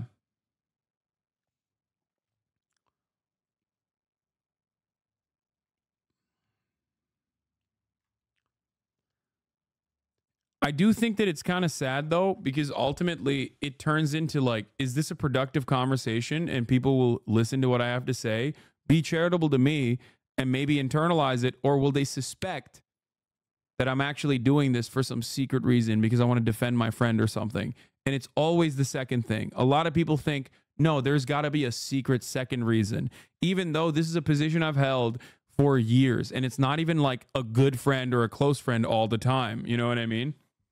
With Mike, I like him. I know him personally. I think he's a good dude.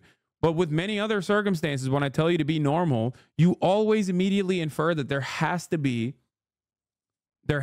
some secondary purpose, some cynical reason as to why he's doing this. Ooh, I will figure it out. And then you launch off those inferences in that cynical ass fucking worldview that you have. And you go, maybe Hasan, he cannot be right. He cannot be right at all on this issue. He must be wrong and he must be cynically defending this. I think I'm going to turn around and become a hater.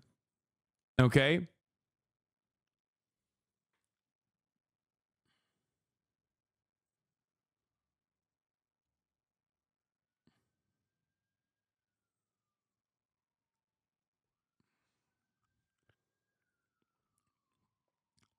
It's like probably one of the most...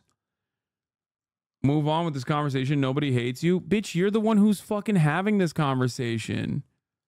Okay? You're literally having this conversation. Stop accusing your sycophants alone and admit that Mike has said transphobic shit. I know you're reading this. Okay, we'll lie to you. Like, you think you're fighting a battle in here, and you're not. And you're the one who keeps talking about it? Well, why won't you shut the fuck up about it? I'm at least doing the dignity and not banning your stupid ass for chirping. You've made your point. This is one of the most annoying tendencies of like Twitch streaming, is that chatters will literally fucking start a stun lock, keep fucking chirping in the chat, have me respond to the chirp and go, okay, well, I guess you've made your point. Why are you still talking about it? It's like, because you're talking about it.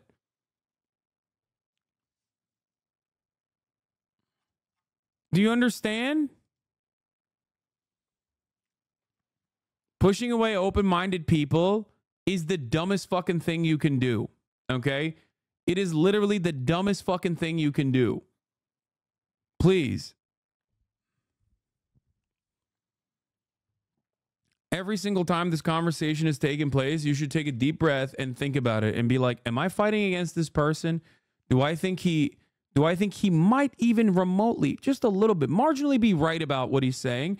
Or is there some secret secondary tendency here? Is there some secret cynical reason as to why he's doing this?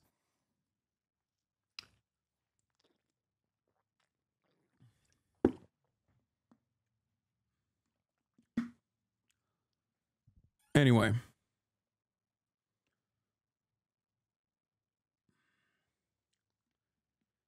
Look, something's propelling him to fight world champions to a draw, right? Yeah. We actually made this American Prime beautiful. special Wow. for this episode. It's a hydration beverage. It's doing fine, doing well. We did 1.2 billion last year. That's year, great. Year 2. That's fantastic. But I'm blessed to have even just be able to say that is insane. But my question is, for other young people in this country who are looking to get ahead, because for a lot of them, times are tough right now. It's very tough. What would you say to them, kids who want to pursue their own version of the American dream and try to achieve their wildest dreams and make it all come true? I would say very simply, honestly, vote for Trump. Because with Biden, you're never going to do it. This country's going to hell. Vote for Trump. You know, we're doing great with youth. We're doing great with African Americans, with Hispanic Americans, through the roof, both of those groups, with women, with men, and with young people, we're doing very well. But I say vote for Trump. If you don't have the right guy in the lead, the country's not going to, you know, if the country doesn't do well, it's much harder to do even what you do, okay? Even what you do. So that would be a simple message. I really mean it, actually. The same opportunities he's had in America, I've had as well. My road has been a little bit rockier, as we were talking about in my book, The Fifth Vital. Good advice from Donald Trump. If you want to pursue the American dream, vote for Trump. Do chatters not realize you'd love to interview Trump too? It's not like you're exactly pro-Trump. It's impossible. They expect, first of all, plenty of chatters would be fucking chirping at me in the way that I conduct myself in an interview with Trump if there was a glorious moment where I could have our dear leader on this broadcast, okay?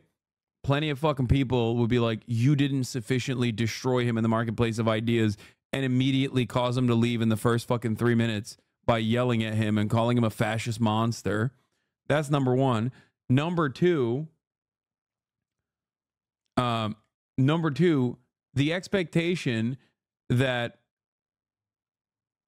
these guys are going to do that is ridiculous. Like, they're not going to do that. I knew that going in. I don't know why other people did not. It's the same shit when you did the interview with the Yemeni kid. Yeah, exactly.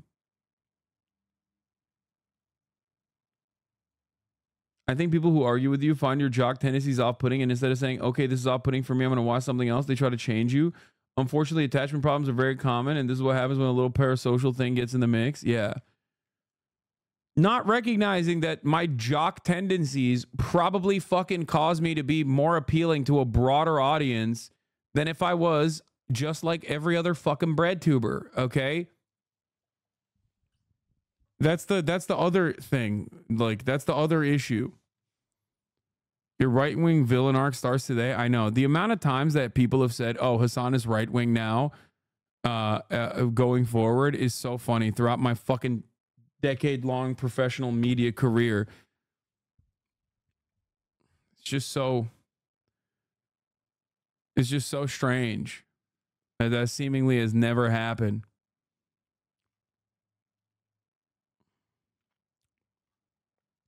I spent 8 years addicted to heroin, living on the East Coast. in what I considered, I think a lot of people considered. So you were addicted. Correct. Wow. I think a lot of people consider it to be the great opiate Let me epidemic. see the book. Can I see the book? Absolutely. We're gonna make this sucker a best-selling book. There's a message. There's a message for you. No, it's such an important. It's actually Where's already my camera? it's already a There. Go best-selling out and book. buy this book. It's great. That was for you, I believe. I wrote a message to you in Good. there. Yeah. Well, I'm going to keep it. Thank you but so much. it's such an important topic. Yeah, seriously, that's so important. There's a lot of people that are still kind of wrapped up in that world. Some questions. In 2023, the DEA sees more than 80 million fentanyl-laced fake pills, 12,000 pounds of fentanyl powder.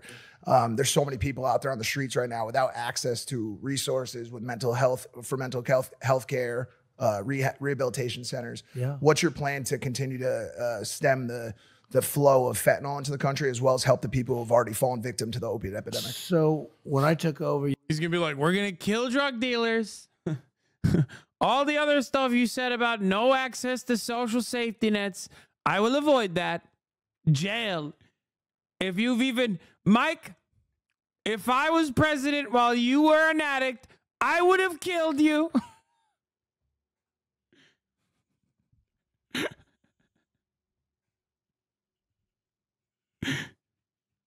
I'm going to kill drug addicts and the dealers. was drug infested. When I ran in 2016, I ran on the border. And I fixed the border, and I couldn't even use it in 2020 in the campaign, even though I got millions of more votes than I got the first time. I couldn't talk about. The major reason why I will always have respect for Mike, beyond the fact that he's like a very empathetic person and a very charitable person, and he is literally like, if more normies were as outwardly empathetic as he is, then you would have infinitely more allies. But beyond that, yes, because he did drugs. Exactly. Okay, that's why. Like, dude, you will never, ever, ever get me to fucking hate someone who was like in the throes of crippling heroin addiction, who's been able to overcome that. Okay, and that's a lifelong struggle. It's crazy. Like chatters with no goddamn lived experience that are like, 14, 15, 16 years old in the chat, or come from like very comfortable backgrounds who never had this kind of fucking issue in their lives, literally just chirping non-fucking stop without knowing a single aspect of the human being that you're talking about. It's just very, very frustrating. Okay. It's just very, very frustrating. It sucks. And I think that obviously stems once again from the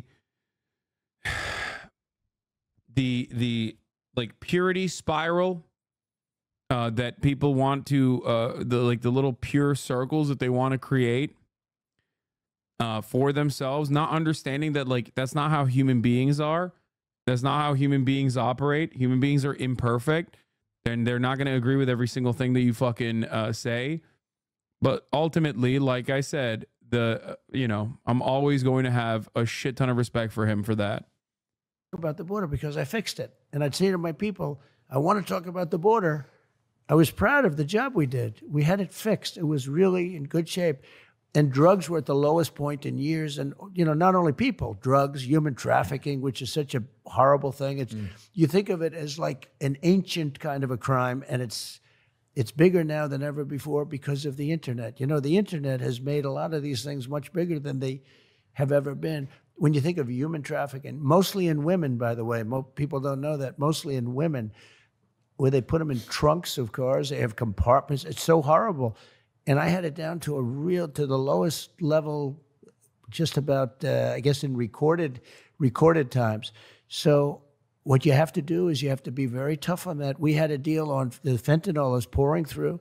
I bought millions of dollars worth of equipment. Believe it or not, they call it sniffing equipment. But you say that about addiction, but promote porn law.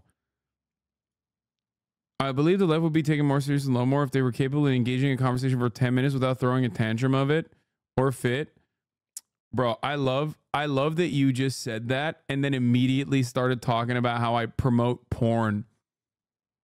I'm sorry that you fucking can't stop fapping when you see my ginormous fucking biceps, okay?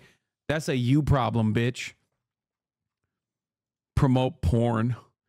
I love that he just had the audacity to fucking go from heroin addiction to porn. Okay? That's awesome. It's great, man. I'm glad that you stopped fapping, okay? Believe it or not, the best thing to find it, you can spend millions of dollars on equipment and machinery to find drugs coming through, like, you know, sort of finds it.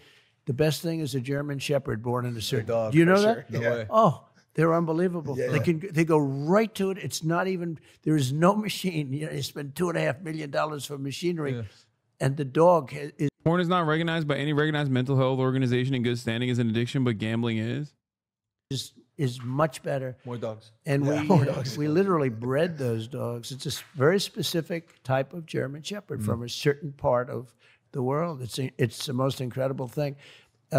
We worked very, very hard on that. It's so funny because there's like hella addicts in here that are on their, you know, lifelong journey in overcoming addiction, right? And then there's a motherfucker that chirps in here. There's like people being like, yeah, I'm, you know, 5 years sober. You know, thank you for speaking to the experiences of addicts. And then some guy comes in from the top rope and is like, hey, you know how you like in your lowest moments were deeply and cripplingly addicted to heroin? It's kind of like me because I couldn't stop jerking off to porn. Okay? It's just like, I don't know what to say to that. I don't know how we are on a planet where we've just like made these things the same.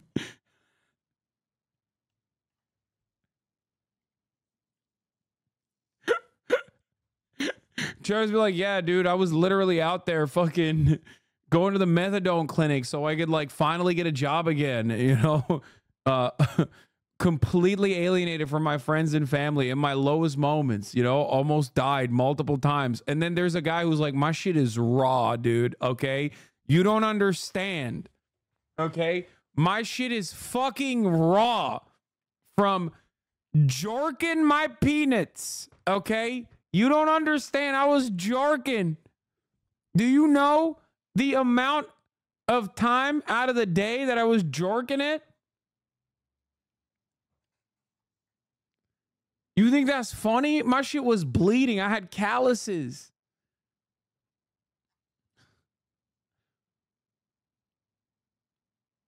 I was with President Xi. It comes from China and it comes in through the southern. So Mexico's it comes through the southern border. And I was with President Xi, and I told you we got along great. You know, the COVID was a step too far as I was concerned, but we got along great. And I said, do you have a drug problem? He said, no, they give the death penalty in China. If you sell drugs, I said, I'd like you to give the death penalty to people that are making fentanyl and sending it over to our country. And he was going to do that. And then we had the election result. And of course, Biden never picked up. Oh, yeah. No, she was like, you're right, sir. We're no longer sending fentanyl over the border. You're so right. We're definitely sending fentanyl over the border deliberately. And now that you've said stop, I'm going to stop it. Okay.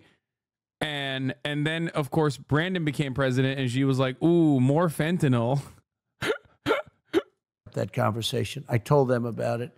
But he was going to give the death penalty. If he did that, you would have had this literally stopped, almost stopped. But we have to be very, very strong at the border. This is a plague like, and you know, the numbers, they'd say 70,000, 80,000. I think it's probably 250 or 300,000. This is like a war. Porn addiction is real. Big porn is preventing him from being recognized in his addiction. No big problem. Yeah.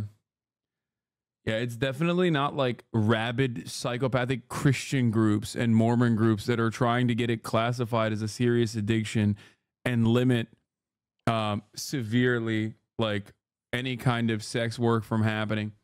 It's certainly not those guys. I am not a paranoid schizo. I've yet to find one fucking study that wasn't conducted by some Mormon group that like hides that they're Mormon by claiming it's like secular friends and family group, and then you look it up and it literally is just like paid for by the Mormon church. definitely not Mormon, friends and family of porn addicts funded this study. It's rarely a war. I mean, how many wars were you losing? 300,000 people a year. And everybody knows a family. I know many families where their children die and they're not even addicted. They take a pill that's unrelated, and it's got a little bit of fentanyl. They say you can take the head of a needle, and you just put a piece on it, and that's enough to kill like 10 people. It is a really horrible thing. And I would have had China giving the maximum penalty. They would not have been sending it. And I had a deal worked out with President Xi, but of course, Biden didn't follow up, just like he didn't follow up on the Abraham Accords, which would have been... Wait, what? He did follow up on the Abraham Accords. Fuck you mean he didn't follow up on it? That's why October 7 happened. What the fuck are you talking about? That's crazy. How did Biden not follow up on the Abraham Accords? Thing to do. So we have to be very tough on the border, and that includes drugs as well as people... as well as people not coming in from jails and prisons and, you know, mental institutions, which is happening now at levels that nobody's ever seen before. It's crazy. How can it be good? It's so bad. And I guess the reason... Oh my God, Neek Skit is a Mormon? This explains so much. Mormons are good and usually just support science. It's only the extremists among us that are a bit too much. Dude, I'm learning. I just learned new thing unlocked about Neek Skit. Everything is falling into place now. It is making so much more sense. Either stupid, which they're not. New Lord. They hate our country, or they want to get these people for votes.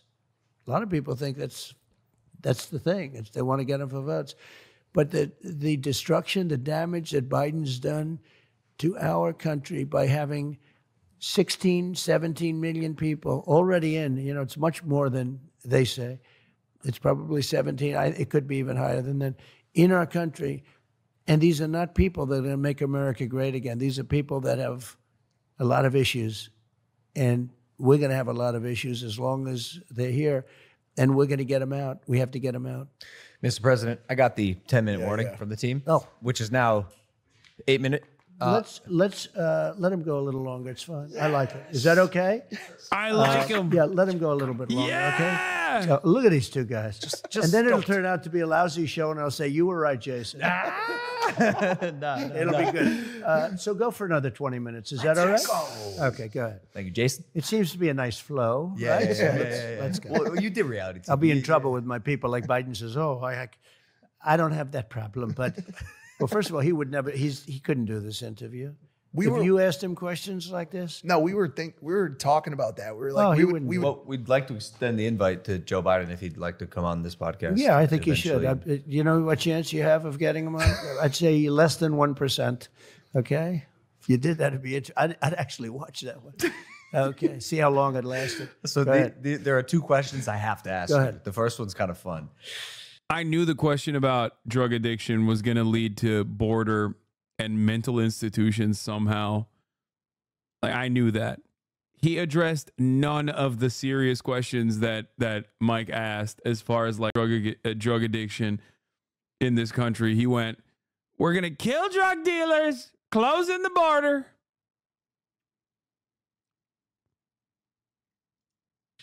Aliens. I want to talk to you about aliens. Yeah. So this shit, for the record, is my least favorite Trump shit, okay? Because I hate that he gets conspiracy dudes in the pocket by leaning on this. I know exactly what he's going to say. He's going to, we're going to look into it. We're going to reveal some of the stuff. It's like, bro, you were the president. He did this with fucking JFK files. He did this with 9/11. And then he did none of it. He didn't release any of this shit. He was president for 4 fucking years, dude. I hate that. I hate that he always does this. He always does this shit where he's like, yeah, I'm going to fucking leak everything. He tried to, but they got him for classified documents. Oh my God, that's such a good conspiracy theory.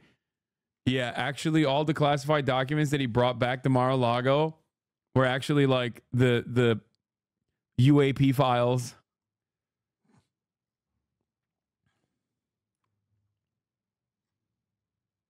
I don't know why he didn't say that. Oh my God. I feel like if he had said that, he would have neutralized the whole fucking classified document saga entirely. To be like, the JFK files were there. That would be so, oh man, that shit. Wow, that's brilliant. He should have come up with that. Yeah. UFOs, UAPs. I know. The disclosure we've seen in Congress recently. It's confusing and upsetting a lot of Americans because there's something happening. There are unidentified aerial phenomena in the sky. We don't know what they are. Do you? So it's such a question I do get a lot, and it's such an interesting question. I've met with pilots that look just like you, actually.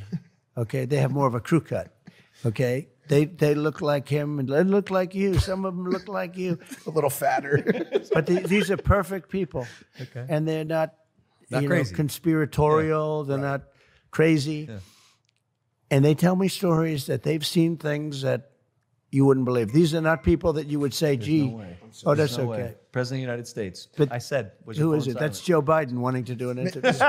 So I've met with pilots like beautiful Tom Cruise, but taller. Yeah. Okay. Yeah. Handsome, perfect people.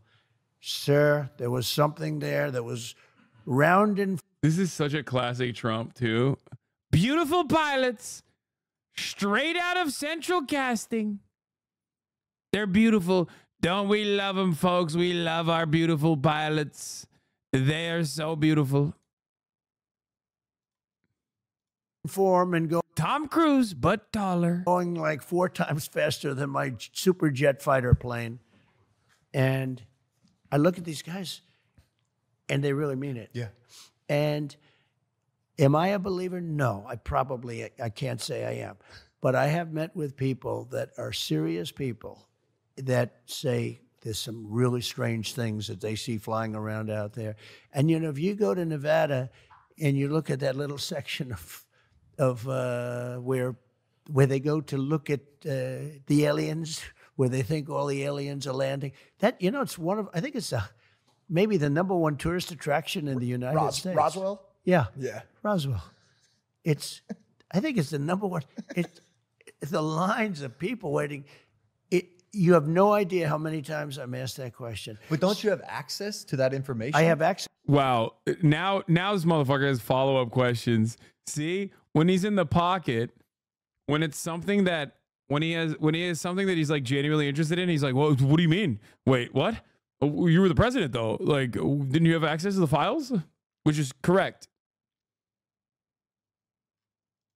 But I speak to people about it. I've had actually meetings on it, and they will tell you there's something going on. When they say things are going 4 times faster than my beautiful top of the line airplane that goes, you know, real fast. With no identifiable propulsion Mach system. 2, right? These things are creating their own gravity fields, allegedly. Folks, Biden put Roswell back in New Mexico. Under my leadership, it was in Nevada. That's the tourism hub of the world. Everyone's coming. All tourism hub of the universe. Get it? Because aliens are there. They're coming from all around, not just the planet, but all around the universe. Illegal aliens. Allegedly. Well, they have people that are very smart and very solid have said they believe there is something. It's so obvious that Trump absolutely doesn't think aliens are real or doesn't care. No, he doesn't think they're real. He'll entertain the prospect to be like, yeah, I'm going to reveal the files or whatever. But like, no, of course, dude. Like, come on.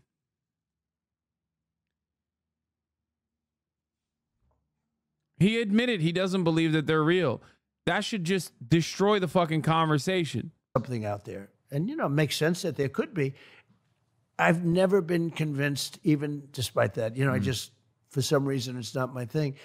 But a lot of people believe that it's true. A lot of very good, solid people believe it's true. What? And I know there are illegal aliens out there, but those are the ones that come through the border. We have plenty of them. Those are the ones I know. When you say aliens, I say, are they illegal aliens? These might be illegal, but we don't want to test them. Yeah. Because if they can go 4 times faster, we're not going to test them. So it's What an is he interesting question. saying? Yeah, for sure. Is there a chance that one of these orgs is potentially hiding information from you about aliens? I guess so. It's you have the deep state, and you do have a deep state, and certainly they could. But I don't think on this subject. I was interested in it because I've been asked so many times, and I talked to people that have said that they've, it was a sighting, and it's very believable. It's very possible that there is something, and why wouldn't there be? You take a look at the universe and you see all of the different planets, and you see this, look, here we are on one relatively small planet.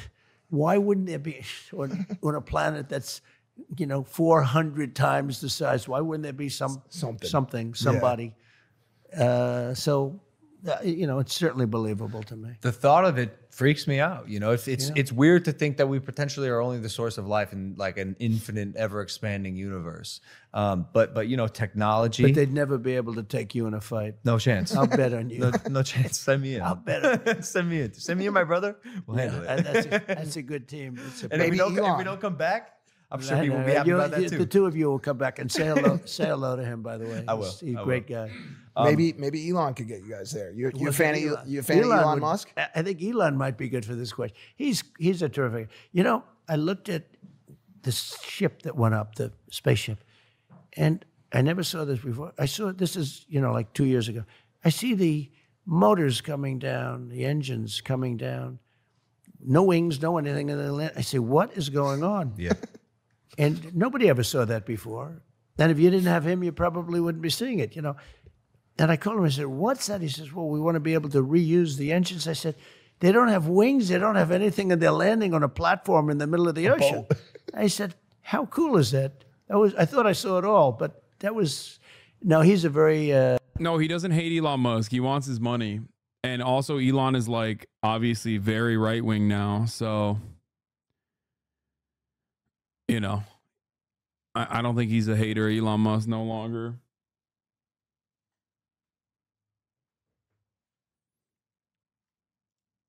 He's a spectacular guy. Well, I mean, between PayPal, Neuralink, Starlink, Tesla, Yeah. SpaceX. Oh God, Logan Paul, Elon Glazer, of course. And other things. Yeah, he's probably one of the greatest minds of our generation. AI, very big, He's That's a big, what I wanted to ask about. It was the second question because technology is improving at a rapid pace. That's right. At a pace humanity's never seen before. And the most recent development in technology that is alarming but also cool is artificial intelligence, AI. Technology is developing at a rapid pace, previously unseen, and then turning around and being like, AI is developing at a rapid pace. Yeah. I think it's going to be eventually to a point where we're not able to tell what's real and what's fake. The era of truth. Dude, I feel like Elon glazing immediately is just so like, it's more off-putting than anything else Logan Paul could have said for me. Like, straight up. I don't know what it is. Immediately, I'm like, that's the dumb guy flag for me. It automatically, I flag you. Like, immediately, I suspect that, like, perhaps, I may have been too charitable. You're so fake for this? Okay, bro, I'm fake because at the top of the hour, there's a 3-minute ad break, and you thought that, like, you could fucking bait me by saying you're so fake for this. Yeah. Oh, got it.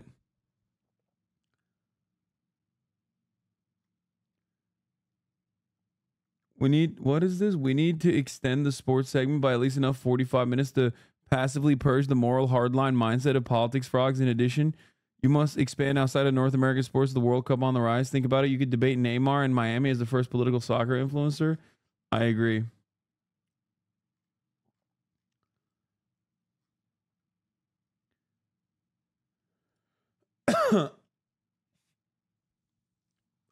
I fucking despise, like, Elon glazing is a bridge too far.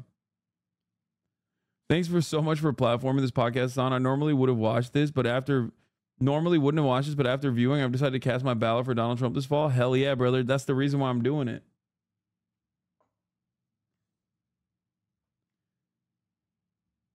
Pause, where's your shirt from? It's 100 Thieves collab with Malbon, I think. It's like a golf brand. Please look at this absurd Elon glazing tweet. It's a screenshot. It was reported in an SEC filing.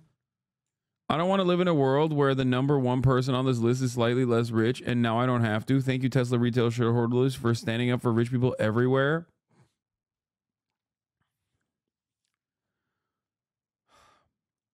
When I see Elon glazing to this degree, I don't want to live in this world any longer. Okay? It just kills me. I believe is probably slowly, unfortunately, coming to an end. Would you glaze Elon if you came on your stream? I would glaze Trump before I glaze Elon, straight up.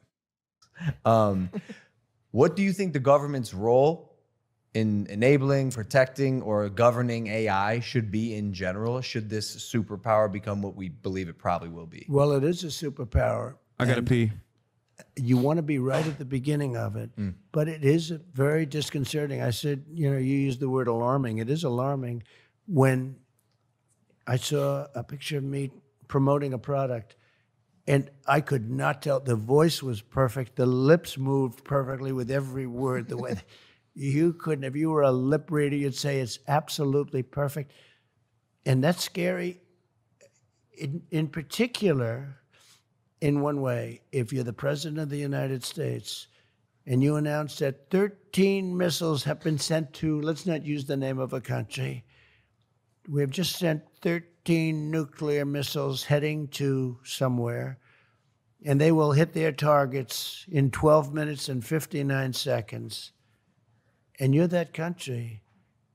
And there's no way of detecting. I asked Elon, is there any way that, like Russia or China, can not really President Trump?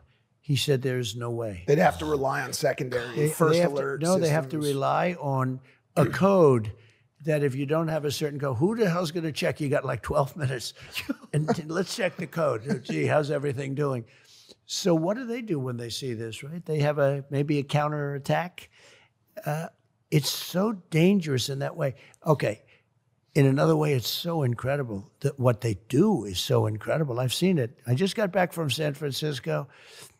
I met with incredible people in San Francisco, and we talked about this. This subject is hot on their plates, the super geniuses. Yep. And they gave me $12 million for the campaign, which, 4 years ago, they probably wouldn't have. We had thousands of people on the streets. You saw it. It just happened this last weekend. Yep. I met with incredible people, actually. And this is what everyone's talking about with all of the technology. These are the real technology people. They're talking about AI. And they showed me things, but I've seen things that are you wouldn't even think it's possible. But in terms of copycat, now, to a lesser extent, they can make a commercial. I saw this. Yeah. They made a commercial, me promoting a product, and it wasn't me. And I said, did I make that commercial? Did I forget that I made that commercial? It is so unbelievable. So it brings with it difficulty, but we have to be at the forefront. It's going to happen. And if it's going to happen, we have to take the lead over China. China is the primary threat in terms of that. And what they need more than anything else is electricity. Yeah, because China won't fucking let that shit. China won't let that shit impact their own citizens in a bad way, but Americans absolutely would. The American government would absolutely allow AI scammers to just cook its own citizens. They have to have electricity, massive amounts of electricity. I don't know if you know that, in order to do these essentially it's a plant. And the electricity needs are greater than anything we've ever needed before to do AI at the highest level. And China will produce it because they'll do whatever you have to do, whereas we have environmental impact people, and we have a lot of people trying to hold us back. But massive amounts of electricity are needed in order to do AI. And we're going to have to generate a whole different level of energy. And we can do it, and I think we should do it, but we have to be very careful with it, right? We have to watch it.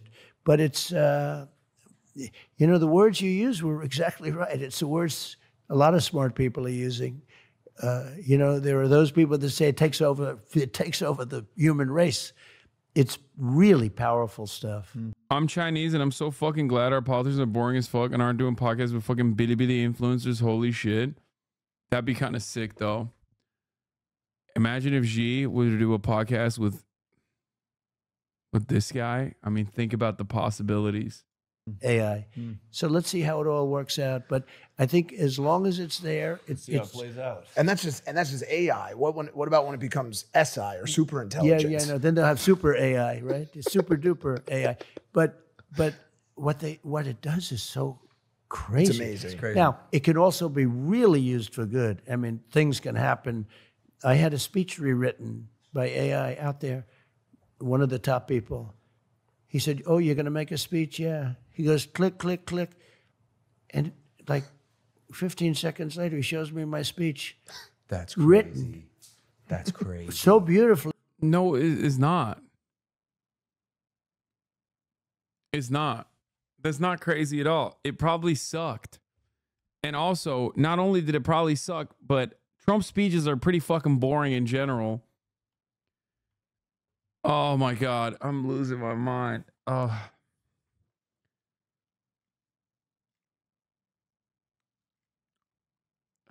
I said, I'm going to use this sucker. I'm going to use, I've never seen anything like it. What'd you say to your speechwriter after that? You're You're fired. Yeah, I said, Yeah, there's no chat GPT that hits bars like never fight uphill me boys. This chatter that said it is right. Never fight uphill me boys. There's no chat GPT that fucking hits a script where he's talking about like sharks. They're dangerous, folks.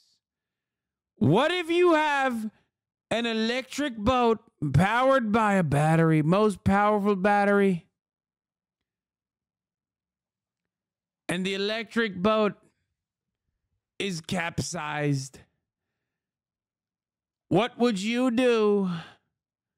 I asked that question to the engineer. He said, "Sir, no one's ever asked this question before. It's brilliant." I told him I wouldn't jump in the water. I'd rather get electrocuted than die by the shark.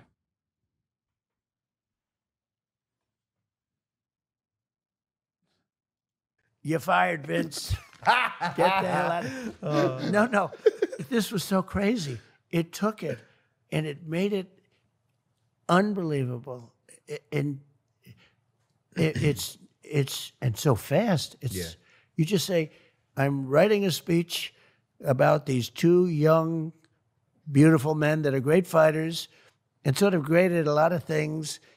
And tell me about them and say some nice things," and period. And then that comes out.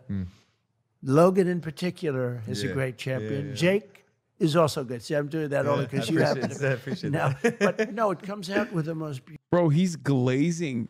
Bro, what is the president doing? That's the motherfucking ex-president, bro. He's glazing Logan Paul. What planet are we living on? Oh my God, dude. He loves the Paul bros. He actually fucking loves the Paul brothers. Like, this is... Oh, what is happening?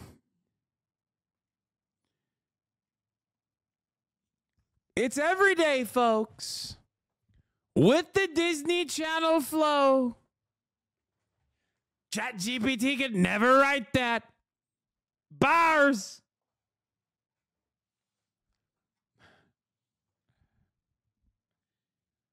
Yeah, I joked about Eric Trump killing himself after seeing that snippet of Trump laughing for the first time ever in his life.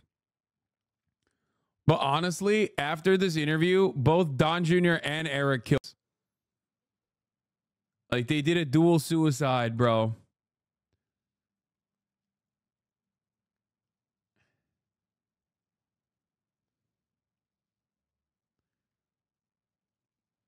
Don and Eric, double suicide. Rest in piss. He literally wishes Jake and Logan Paul were his children. Beautiful writing.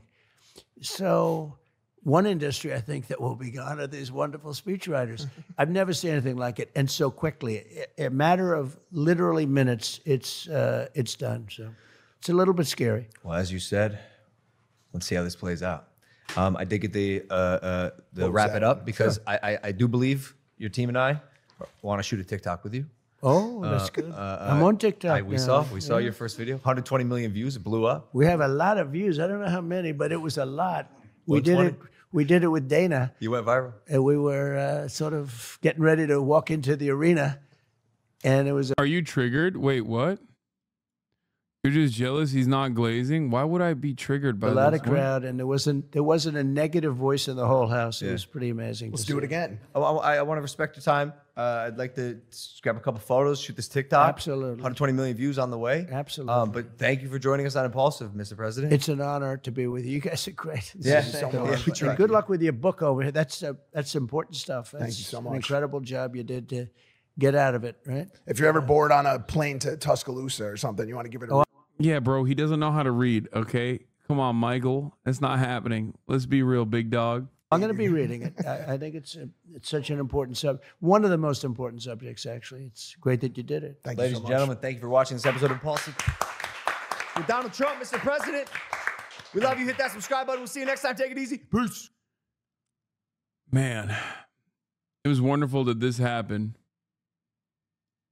Hello, I can only speak Japanese, but I came to watch the broadcast with Google Translate to enjoy the atmosphere, and it is more